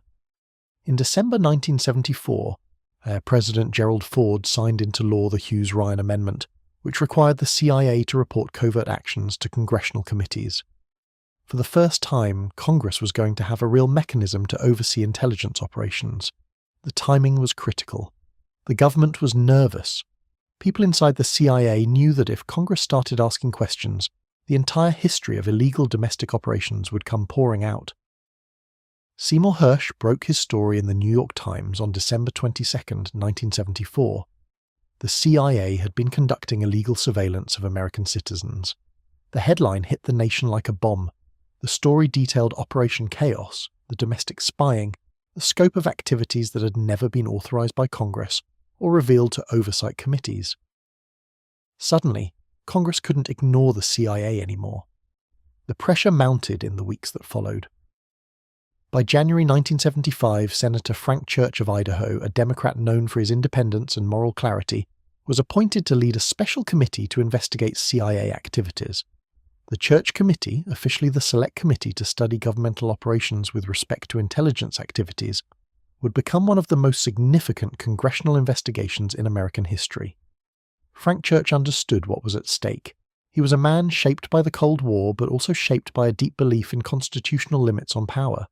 Church believed that the government had to be accountable to the people, that power without oversight would always be mistreated. He took his mandate seriously. The investigations began in 1975 and the committee started pulling threads. Every thread led somewhere darker. They found Operation Chaos. They found assassination plots against foreign leaders. They found documents hinting at even more programs. And then they found references to MKUltra. Church said to his chief investigator, "Find me everything about this program. I don't care how long it takes." The witnesses started being called. Testimony began in public and in closed sessions. Senator Church understood that the American people needed to see this, needed to hear it directly, needed to understand what their government had done in their name. On television, on live cameras, Frank Church conducted hearings that exposed the deepest secrets of the intelligence community. Church was calm but relentless, questioning witnesses, forcing answers out of reluctant bureaucrats and spy masters who had spent their careers in the shadows. The cameras rolled. The nation watched. On one side sat the architects of these programs, men who had rationalized their work as necessary for national security. On the other side sat those affected, or sometimes just empty chairs where those affected should have been, some of them institutionalized, some of them so damaged they couldn't testify in front of cameras. Sidney Gottlieb was called to testify. The man who had created MKUltra, who had overseen decades of experiments, who had signed off on protocols that damaged thousands of human beings, sat before Congress and the American people. Gottlieb was careful with his words. He acknowledged the program. He acknowledged that people had been tested without consent. He acknowledged that the program had existed. But when the hard questions came, he claimed memory loss about the specifics. He claimed he couldn't remember the details. He claimed he couldn't remember the names of subjects. He claimed he couldn't remember which experiments had been conducted. It was a performance, a denial wrapped in the language of forgetfulness. It was also somewhat believable because Gottlieb had actually suffered a stroke years earlier that had caused some cognitive decline. The defense was thin, but the machinery of government protects its own. Gottlieb said calmly, "I cannot specifically testify about individual projects at this time." He paused. "My recollection is incomplete on operational details." The evasion was obvious to anyone listening with attention. Here was the man responsible for everything. And he claimed he couldn't remember. Senator Church pursued the matter relentlessly. "What about the documented cases of passing?" Gottlieb. "I'm not aware of passings directly caused by the program. What about the documented cases of permanent psychological damage?" Gottlieb. "The long-term effects are difficult to assess retrospectively." Church leaned forward. "You mean you didn't care to follow up?" Gottlieb. "We operated under different standards at the time. Senator Edward Kennedy, brother of the slain President Kennedy, was also involved in these hearings. Kennedy had learned bitter lessons about government secrets. His brother had been lost, and there were questions about what the CIA knew, about what the intelligence community had hidden. Kennedy brought a sharp edge to the questioning.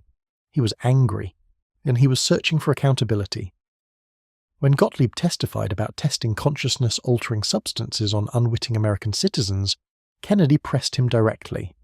Kennedy said, "Did you have the authorization to conduct these tests without the knowledge and consent of the subjects?" Gottlieb's answer was non-committal. He said, "We believed at the time that operational security required limited disclosure." Kennedy's voice rose. "That's not what I asked you. Did you have authorization?" Gottlieb. The director approved all programs, Kennedy. Did you have authorization to keep people from knowing what was being done to them? Silence. Then, that was standard operational procedure. Kennedy pushed further. How many people were given mind-altering substances without their consent? The exact numbers were unclear. The documentation was fragmentary because so much had been destroyed. But the fact remained. Hundreds had been tested, maybe thousands. The numbers could only be estimates because so much evidence had been deliberately destroyed. Kennedy said, "So you destroyed the evidence to hide how many people you harmed. Is that accurate?" Gottlieb didn't answer directly. The church committee hearings were televised during prime time. Americans came home from work and turned on their televisions to see their government exposed. They learned about illegal surveillance. They learned about assassination plots against foreign leaders. They learned that the CIA had tried to develop mind control weapons using American citizens as test subjects without their knowledge or permission. The revelations shocked the nation. The government wasn't supposed to do these things. These were the tactics of totalitarian states, not democracies. This was what opponents of America claimed America did. But it was true. The testimony continued through 1975 and into 1976. The committee issued its final report, thousands of pages documenting illegal activities, unconstitutional programs, and systematic misconducts of power. The report concluded that these programs should never have existed, that the CIA had violated fundamental American principles, that those affected deserved acknowledgement and compensation. The report was released to a stunned public. But the report also revealed how much evidence had been destroyed. The destroyed files meant that the complete picture of what had happened would never be known. How many people had been tested? The real number was lost in those burned documents. What had been the long-term effects on all those tested? That data was destroyed. What other programs had been hidden alongside MKUltra? Those files were gone. The destruction of evidence meant that even decades later, the full scope of MKUltra could not be understood. 2 years later, in 1977, additional Senate hearings were held specifically to focus on MKUltra. These hearings brought out more details about the program. Testimony revealed the scope of what had been done. Those affected had a chance to tell their stories. There was Frank Olson, who had been secretly dosed with consciousness-altering substances and had lost himself 3 weeks later. There was the case of a young woman who had been given compounds repeatedly without consent and had become permanently unstable. And there were cases of people who had participated in the experiments and had never recovered from the psychological damage. One affected, who had been part of the program as a young man, testified before Congress about what the experience had done to his life. He described the paranoia, the inability to trust, the years of struggling with his own mind that had been deliberately altered by his government. He said to the committee, "I can't remember who I was before they changed me." The senators listened. Some of them wept. But there was nothing they could do to undo the damage. The harm had been done. The perpetrators had mostly retired or passed. The evidence had been destroyed. The damage was permanent. All they could do was acknowledge it had happened and apologize on behalf of the government. But apologies don't heal the damage done to the human mind. An apology doesn't give back the decades of suffering. An apology doesn't restore trust in government. An apology doesn't restore the ability to trust your own consciousness. What the Church Committee did accomplish was to force the government to acknowledge what had happened. The official denials ended. The CIA admitted that MKUltra had been a real program. The government admitted that citizens had been tested without consent. The government admitted that people had been harmed. These admissions, forced out by congressional pressure and public attention, became the foundation for any future accountability. But accountability was limited. Prosecutions were rare. Helms himself was never charged for ordering the destruction of evidence. Gottlieb retired comfortably and wrote a book about his life, sanitized and self-justifying. Alan Dulles, who had approved the program, had already passed in 1969, safe from any consequences. Those affected, for the most part, never received compensation.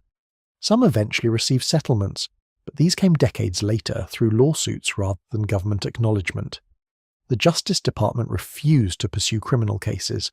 The government argued that it had been wartime, that these programs were necessary for national security, that the people involved had believed they were acting in the country's best interest.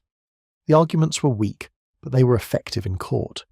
The statute of limitations had run out on many of the actions. Proving intent became difficult. Yeah, the destroyed evidence meant that many details were simply unknowable. Without complete evidence, prosecution became nearly impossible. But the documents that survived, those misfiled financial records, became crucial. Over the years, the Freedom of Information Act, passed in 1966 and strengthened in 1974, became a tool for prying information loose from the government. Researchers, journalists, and most importantly those affected themselves, filed FOIA requests demanding the release of documents about MKUltra. The process was agonizingly slow. The government would claim that documents were still classified for national security reasons. It would redact entire sections of documents before releasing them. It would claim that some documents had been lost or destroyed. But slowly, over decades, more and more documents came out, or each FOIA request fought and won was a small victory against the wall of secrecy. Each request chipped away at the government's wall of silence. Victims who had lived with the psychological aftermath of the experiments could finally see the documentation of what had been done to them. They could see the experimental protocols. They could see the names of the researchers. They could see that it had all been deliberate, carefully documented, and cynically justified by government bureaucrats who wrote about it in memos as if experimenting on human beings without consent was routine administrative work. John Marks was a former State Department official who became obsessed with understanding MKUltra. After the Church Committee hearings, Marks began filing FOIA requests. He requested documents methodically, relentlessly, building piece by piece the picture of what MKUltra had been.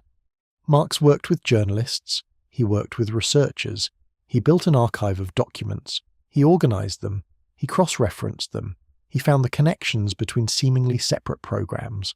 And then, in 1979, John Marks published his book, The Search for the Manchurian Candidate, The CIA and Mind Control. The book was based on the 16,000 pages of documents that Marks had obtained through FOIA requests, many of those documents coming from the Financial Records Office, the ones that had survived Helm's destruction order by accident. Marks's book became the definitive account of MKUltra. It detailed the experiments. It named those affected. It documented the government's deception and its cover-up. It used the financial records to trace where the money had gone, which contractors had been paid, how the program had been structured and justified. Marks was able to reconstruct much of what MKUltra had been doing precisely because of those misfiled documents. The book revealed that the CIA had spent over $20 million, equivalent to hundreds of millions in modern currency, on mind control research. The money had flowed to universities, to hospitals, to private researchers, all under the guise of a legitimate research, but actually serving the CIA's desire to create a mind control weapon. Marks showed how the CIA had recruited researchers by appeals to patriotism and national security. He showed how academic institutions had participated in human experimentation without their own oversight committees knowing what was happening. He showed the systematic nature of the deception. And he showed the lasting damage done to those affected. The publication of The Search for the Manchurian Candidate made it impossible for the government to ever fully bury MKUltra again. The book became the authoritative source. Historians cited it. Journalists referenced it. Those affected pointed to it as proof of what had happened to them. The book created a permanent record that could not be destroyed, could not be classified away, could not be forgotten. But even with all these revelations, even with congressional hearings and investigative books and newspaper exposés, MKUltra never completely entered the mainstream consciousness of Americans. It remained something that existed in the shadows, something that people had heard about but didn't quite understand, something that many Americans still don't know about at all. Osaskas, the government moved forward. The CIA faced some oversight reforms, but core power remained intact. Some programs shut down in response to the Church Committee, but secrecy culture survived. The Reagan administration in the 1980s would expand CI operations and reduce oversight. The culture of secrecy proved more durable than the reforms designed to combat it. Those affected of MKUltra lived with the consequences for the rest of their lives. Many passed never receiving any meaningful compensation or acknowledgement from the government. Their suffering had been documented, their stories had been told, but there was no restoration. There was no way to give back the years of psychological damage, the lost potential, the destroyed relationships and families. Some destroyed documents were never recovered from the ashes. The complete picture of what MKUltra had been was never fully known. The 20,000 surviving documents represented only a fraction of what had actually existed. What else was destroyed? What experiments remain unknown? What those affected never came forward? The destruction of evidence meant that decades later the full scope still couldn't be understood. But what emerged from the ruins of destroyed documents and forced congressional testimony was a portrait of a government willing to violate its own citizens in pursuit of power. A government that would systematically deceive its own people, and a government that would attempt to cover up those violations by destroying evidence. The cover-up and discovery of MKUltra became a case study in institutional deception, in the dangers of unchecked power, and in the slow, difficult process of holding powerful institutions accountable when they have broken the public trust. The filing clerk who had misfiled those documents decades earlier never knew what he had done. He had passed by 1973, long before Helms signed the destruction order. He had simply been a bureaucrat doing routine filing work, occasionally putting things in the wrong cabinet, occasionally mixing operational files with financial records. His mistake, his small administrative error, became the thing that saved the historical record from complete erasure. If those documents had been filed correctly, they would have been destroyed along with everything else. If they had been in the obvious place, they would have been found in the initial sweep. But because of one clerk's careless mistake, the truth survived. Years later, historians would search for that clerk's name, wanting to acknowledge what his error had preserved. But his name was lost. He remained anonymous. He would never know that his mistake had changed history, that his filing error had ensured that what happened to thousands of people would eventually be known and acknowledged. The documents in the basement might have stayed hidden forever if the bureaucratic system hadn't worked against itself. When investigators began looking for MKUltra files, after the church committee started asking questions, they initially found nothing. The destruction order had done its job, but then one investigator, frustrated by the apparent erasure of all records, asked a simple question. "Have you checked the financial records office?" They had not. They had assumed that sensitive operational files would be in secure locations, not in routine financial storage. When they opened those cardboard boxes in the basement and found the financial records stamped with MKUltra and classified, they realized what they had discovered. A young investigator said to his supervisor, "These documents were supposed to be destroyed. Why are they here?" His supervisor examined one of the documents and said, "Someone filed them wrong. Someone put them in the wrong place, and that mistake saved them." The investigator said, "So the entire truth survives because of bureaucratic incompetence?" His supervisor nodded slowly. Sometimes history survives not because institutions want to preserve it, but because institutions are too disorganized to actually destroy it completely. Those misfiled documents became the foundation for everything that followed. They made Mark's book possible. They made the church committee's final report comprehensive. They made it impossible for the government to claim that MKUltra had been a minor program with limited scope. They made accountability, however partial and limited it was, at least possible. The destruction order that was meant to erase the program instead became part of the program's exposure. The CIA's attempt to hide what it had done became evidence of what it had done. The decision to destroy the evidence became more damaging than the evidence itself might have been if it had simply been revealed and dealt with directly. Helms had miscalculated. His attempt at the perfect cover-up had failed because the human systems that made up the CIA were imperfect, because someone years earlier had misfiled documents, because bureaucracy contained within itself the seeds of its own failure. The documents that survived told a story that could not be retold or revised once it was exposed. They documented what the program had been, how it had been structured, what it had done to human subjects. They documented the Cold War logic that had justified human experimentation on American citizens. They documented the compartmentalization that had hidden the program's scope. They documented the systematic nature of the deception.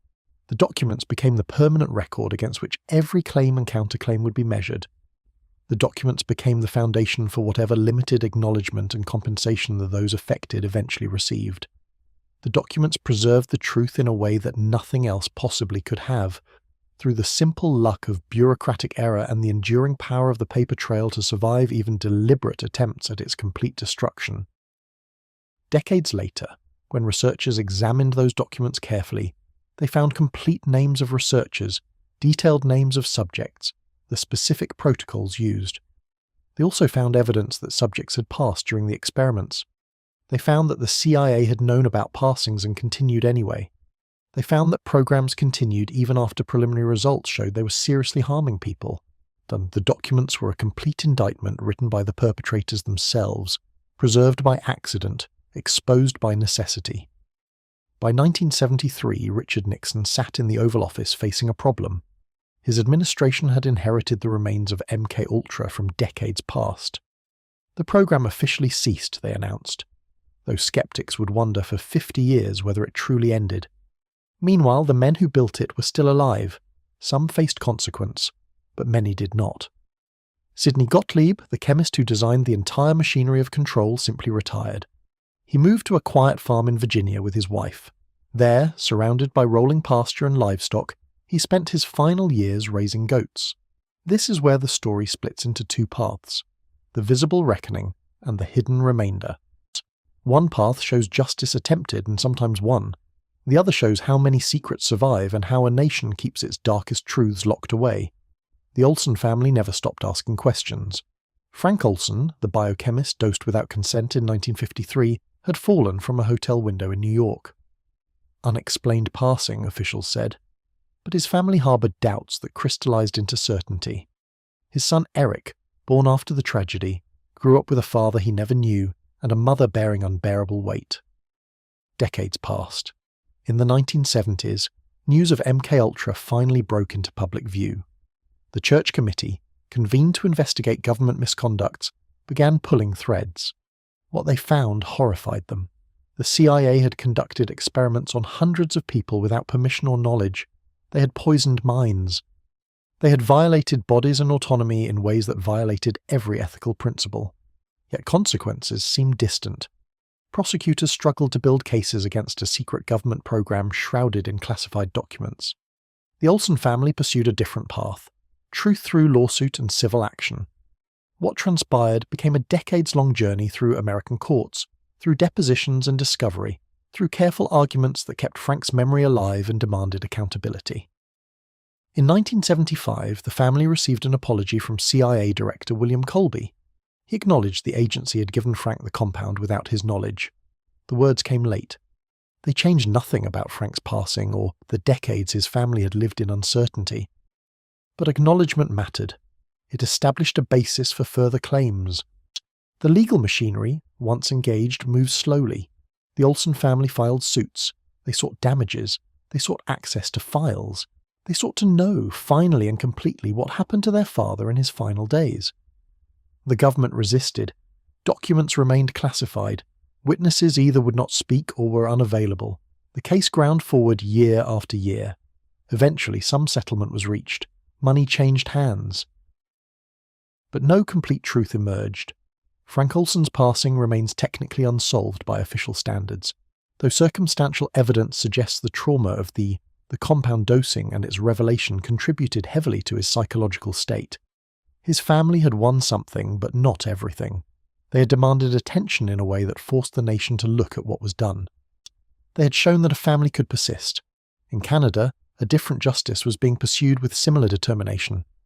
Those affected of Dr. Donald Ewan Cameron, the Scottish psychiatrist who conducted some of the most brutal MKUltra experiments in Montreal, had suffered for decades in silence.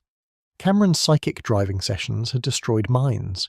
He had used sensory deprivation combined with the compound and sleep deprivation to erase personalities and reprogram them. The survivors of his program were left with amnesia, psychological damage, and absolutely no restitution. But eventually they organized, they sued, they told their stories. In 1988, nearly 2 decades after Cameron's passing, a settlement was reached. The Canadian government and the American CIA agreed to pay $750,000 to each identified one affected. It was money that could never equal what was taken. It was also the largest admission of wrongdoing that either government had made regarding MKUltra. Survivors finally could point to a concrete judgment that validated their suffering. Yet most of the world never heard about it. The settlement was reached quietly. Few articles covered it. The story of those affected and their victory over 2 governments was relegated to brief notices in newspapers that most people would never read. Justice occurred, but invisibly. Meanwhile, Sidney Gottlieb lived peacefully. After retiring from the CIA in 1972, he moved to his farm in Virginia. He raised goats. He volunteered at a local hospice. Here was the architect of mind control, spending his last years helping fading patients. What did he feel? Did he experience remorse? No accounts answer these questions. He passed in 1999, never prosecuted, never convicted. He was 77. Some remembered him as a public servant. Others saw him as a criminal. The truth exists in the grey space between. The question of what happened to the most damaging files still haunts researchers and families today. The CIA estimated that millions of pages of MKUltra documentation existed. Experiments across multiple sites, multiple decades, multiple thousands of people. Records of doses, effects, psychological outcomes, follow-up observations. The meticulous bureaucracy of American government means vast quantities of paper were generated. Yet when the archive was finally opened to examination, only about 20,000 pages survived. Where did the rest go? In 1973, CIA Director Richard Helms ordered the destruction of MKUltra files. The order was quiet. It was routine. Files were burned or shredded. Other records were lost in the chaos of reorganization. Some were simply never preserved. By the time researchers and investigators began asking questions, the vast majority of the program's documentation had vanished. 20,000 pages remain. They sit in the National Archives. They are available to anyone who requests them. Researchers have combed through these surviving documents, trying to reconstruct the full scope of what was done. What they have found is disturbing but fragmented. Gaps everywhere. Contradictions. Hints of experiments even more extensive than previously understood. The destroyed files trouble historians because absence itself is evidence. What felt important enough to destroy? What truths were buried so thoroughly that even researchers with decades of study have barely reconstructed them? That question leads inevitably to another. Did the program actually end in 1973? Many researchers suspect it did not. The formal MKUltra project ceased. Official channels were shut down. Budgets were redirected. But the institutional knowledge persisted. The techniques were perfected. Did interrogation programs in black sites during the Cold War later decades employ methods derived from MKUltra? Did the CIA continue similar experiments under different names? Did harsh methods techniques evolve from the foundational work done in those early decades? The documents do not say. Officials have consistently denied continuation. But suspicion remains among historians and investigative journalists. The program, in its official form, unended. In its spirit and methods, possibly it never truly concluded. The cultural impact of MKUltra rippled outward into American consciousness through film and television and books. In 1962, Richard Condon published The Manchurian Candidate, a novel about a soldier mentally conditioned by communist forces. The book became a cultural phenomenon. A film adaptation followed in 1962, starring Frank Sinatra, depicting a man turned into an assassin against his will. The coincidence was striking. A mass-market exploration of mind control published at the exact moment the CIA was actually conducting mind control experiments in secret. The public was fascinated by the possibility while the reality continued undetected. Decades later, when the truth emerged, the book took on new resonance. Readers revisiting The Manchurian Candidate found themselves reading something almost like documentary. The fictional fears matched the documented facts. The psychological terror depicted in pages was something actual people had endured in basement laboratories and hospital rooms. Other stories emerged from this same cultural anxiety. Jason Bourne emerged from an assassination program with fragmented memories. Ludlam's creation drew inspiration partly from MKUltra discussions in the late 1970s and 1980s. The amnesia, the programming, the internal struggle against an imposed identity, these became archetypal American thriller elements. Ludlam created a fictional program called Treadstone. It was not MKUltra technically, but readers who knew about the actual program recognized it as fiction that had learned from history. More recently, Stranger Things premiered in 2016.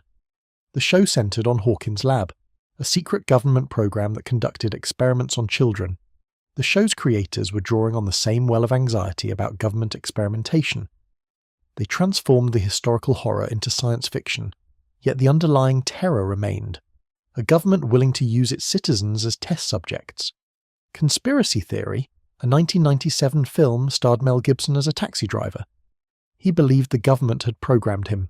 The film drew partly from MKUltra mythology. The entertainment industry for decades was processing the trauma of knowing that the government had actually done these things. These stories were how Americans made sense of the possibility. They were also how the truth of MKUltra gradually entered popular consciousness. Most people would never read declassified documents or scholarly histories, but most people might watch a television show or see a film. Through fiction, the awareness that the government had conducted mind control experiments became something ordinary people held in their minds. It became part of the cultural baseline understanding of what government was capable of. The philosophical weight of MKUltra is not easily summarized. A democracy conducted secret harsh methods and experimentation on its own citizens. That is the stark fact at the center of everything. People who had done nothing wrong were given powerful hallucinogens without consent. Their minds were invaded. Their sense of self was assaulted. Some suffered permanent psychological damage. Some took their own lives.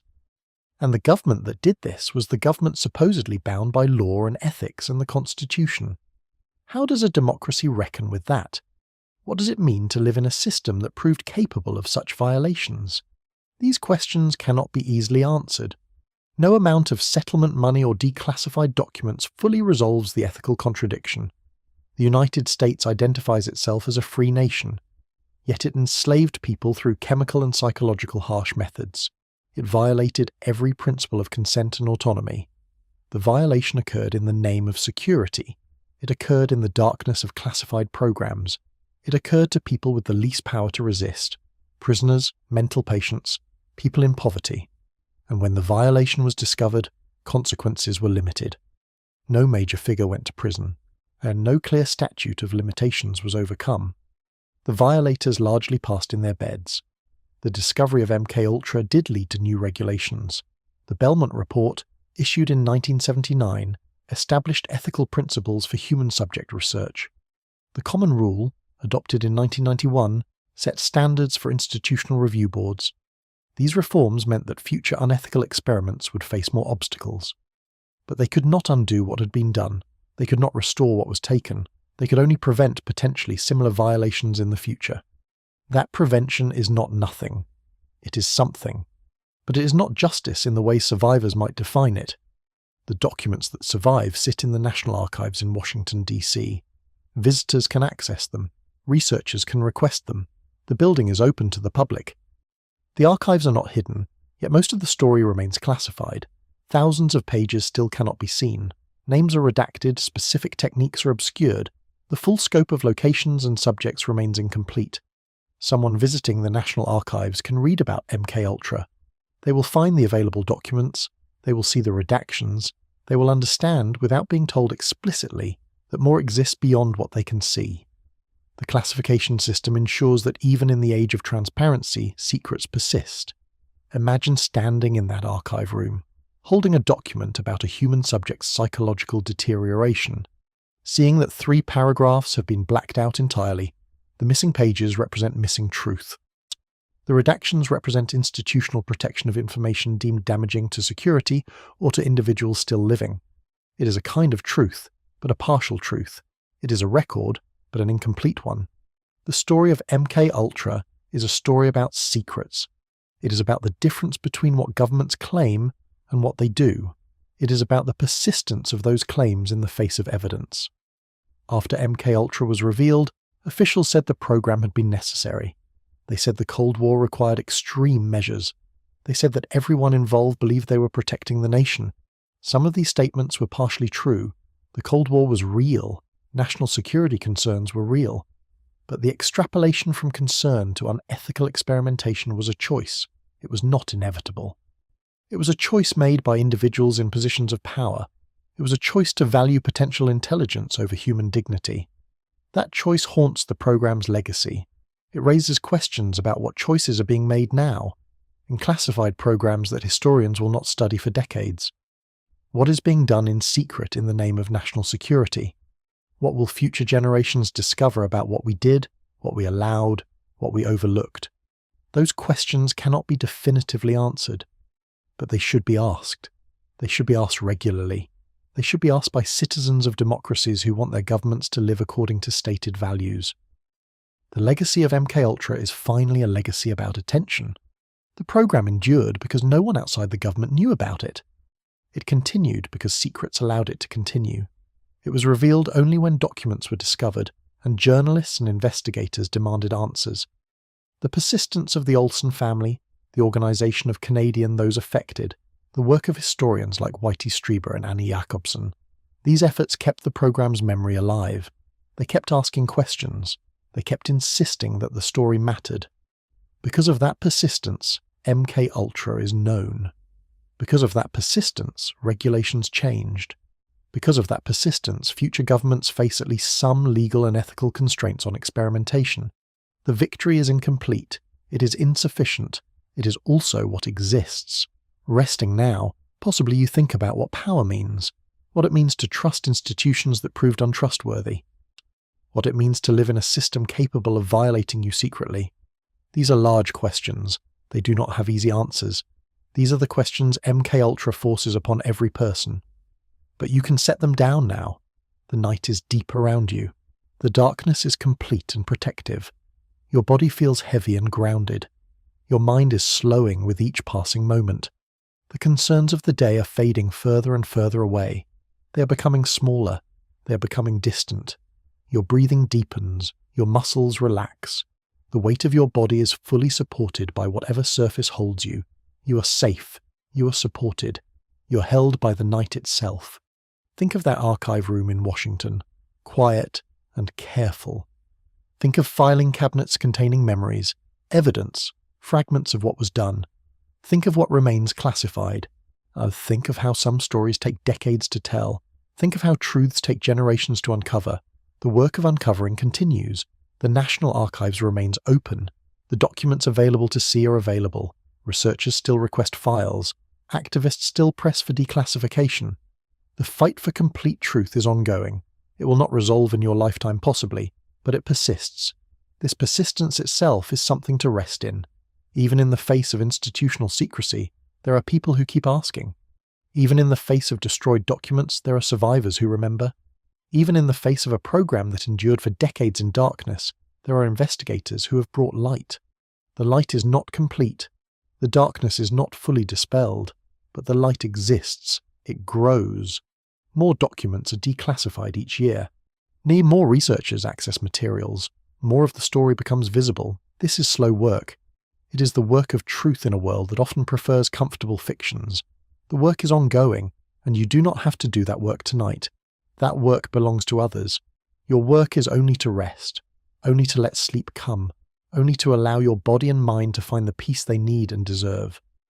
The slow insistence toward truth continues without you. It continues in archives. It continues in courtrooms.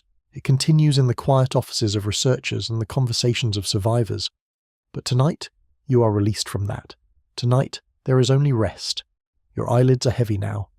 The weight of the night presses down gently. Your breathing is slow and deep. Each breath brings you further from wakefulness and deeper into rest. The story of MKUltra is a story of the past. It is history. It happened to others. It happened in other times. You're safe in the present. You're warm. You're secure in your own mind, your own body, your own autonomy. No one is experimenting on you. No one is dosing you with substances without your knowledge. You're free to rest. You're free to sleep. The archives will remain open in the morning. The documents will still be available. The questions will persist. But that is for the waking world. For now, there is only darkness and rest and the slowness of your own breath. Your heartbeat is steady. Your muscles are relaxed. Your mind is beginning to dream. The MKUltra program is history. It is something that happened and was discovered and is being understood, slowly, over time. It is not happening now. It is not happening to you. The past is past. The present is peaceful. Allow yourself to sink deeper into sleep. Allow your consciousness to drift. The weight of knowledge you have carried through this story can be set down now. Rest. The night will hold you. The darkness will protect you. Your sleep will be sound. The world will continue its slow work of reckoning with the past while you rest in the safety of the present. Morning will come, but that is far away. For now there is only the deep comfort of sleep approaching. Your eyes are closing. Your awareness is dimming. The story is complete. You are safe. You are at rest. The ongoing FOI battles continue to shape what we know. Each year, researchers submit requests. Some documents are released, some are redacted, some are denied. The bureaucracy of secrecy persists. It moves slowly. Yet it also means the work continues.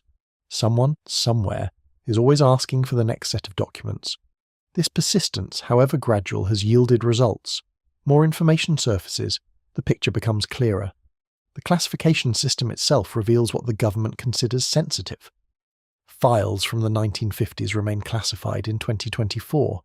What constitutes security concern about research 70 years old? Perhaps the techniques were refined. That is the fear underlying it all. The conspiracy theories surrounding MKUltra persist for good reason. If the government lied about this program for decades, why not lie about others? What else have they destroyed? These questions fuel speculation. Some is grounded, some ventures into theory. But all stems from a reasonable foundation. The government has proven itself capable of deception on this scale. The answer to the question, did the program end in 1973, remains genuinely uncertain. The formal program ended, but whether the work continued under different names is unknown. The CIA is creative in naming: Treadstone, Trapwire, Stellar Wind. Real programs or real activities? Did MKUltra become a different acronym? Did its methods flow into interrogation? The honest answer is, we do not know. That uncertainty itself is legacy. It means MKUltra, even after its end, shapes how we think about power. The conspiracy theories exist because the official narrative has holes, and it will continue to have holes until more documents are declassified. The Olsen family's decades-long fight teaches something important about justice. It is possible to demand accountability when prosecution fails. It is possible to insist on truth when truth is hidden. It is possible to keep a story in public consciousness. The Olsen family did this. They turned grief into persistence. They refused the official narrative. They kept asking questions. Eventually some answers came, not complete, not satisfying, but some. That matters. The Canadian Those Affected settlement, reached in 1988, was significant even though most never heard about it. It represented government admission of wrongdoing. It compensated those affected. It provided legal acknowledgement of harm. These things matter because they establish precedent. They force someone to stand up and say, yes, we did this, and yes, it was wrong. Institutional acknowledgement is more than many those affected receive. It validates suffering. In a world of imperfect justice, sometimes what exists is what must suffice. The story of Sidney Gottlieb serves as a reminder of a disturbing truth. The architect of a program can live peacefully. There is no cosmic justice. No universal law demands accounting. What exists is human memory and persistence. The only thing preventing forgetting is the effort of people who refuse to forget. Families, journalists, historians, survivors. Without that persistence, Gottlieb could have passed and been remembered only as a public servant. The story would have closed. The program would have been forgotten. What saved it was attention. Sustained attention. Decades of attention. The night grows deeper, your breathing is rhythmic, your body is heavier, your thoughts are slowing. Allow them to slow further. The concerns of the world are distant. The injustices are in the past or in other hands. Your responsibility is only to rest, only to let your body heal, only to dream. Sleep now, deeply and well. The documents rest in the National Archives. The archives are closed for the night. But tomorrow they will open again. Tomorrow researchers will come with their questions. Tomorrow someone will submit a FOIA request. Tomorrow the slow work of uncovering truth will continue. But that is tomorrow. Tonight there is only sleep, only the darkness that heals, only the peace of rest. Your mind has absorbed a heavy story. It has learned of violations and secrets and injustices. It has learned that the world contains both darkness and persistence. It has learned that even when complete truth is unavailable, the pursuit of truth matters. Let that knowledge settle. Let it rest. Let your mind integrate what it has learned while your body sleeps. Morning will come. The world will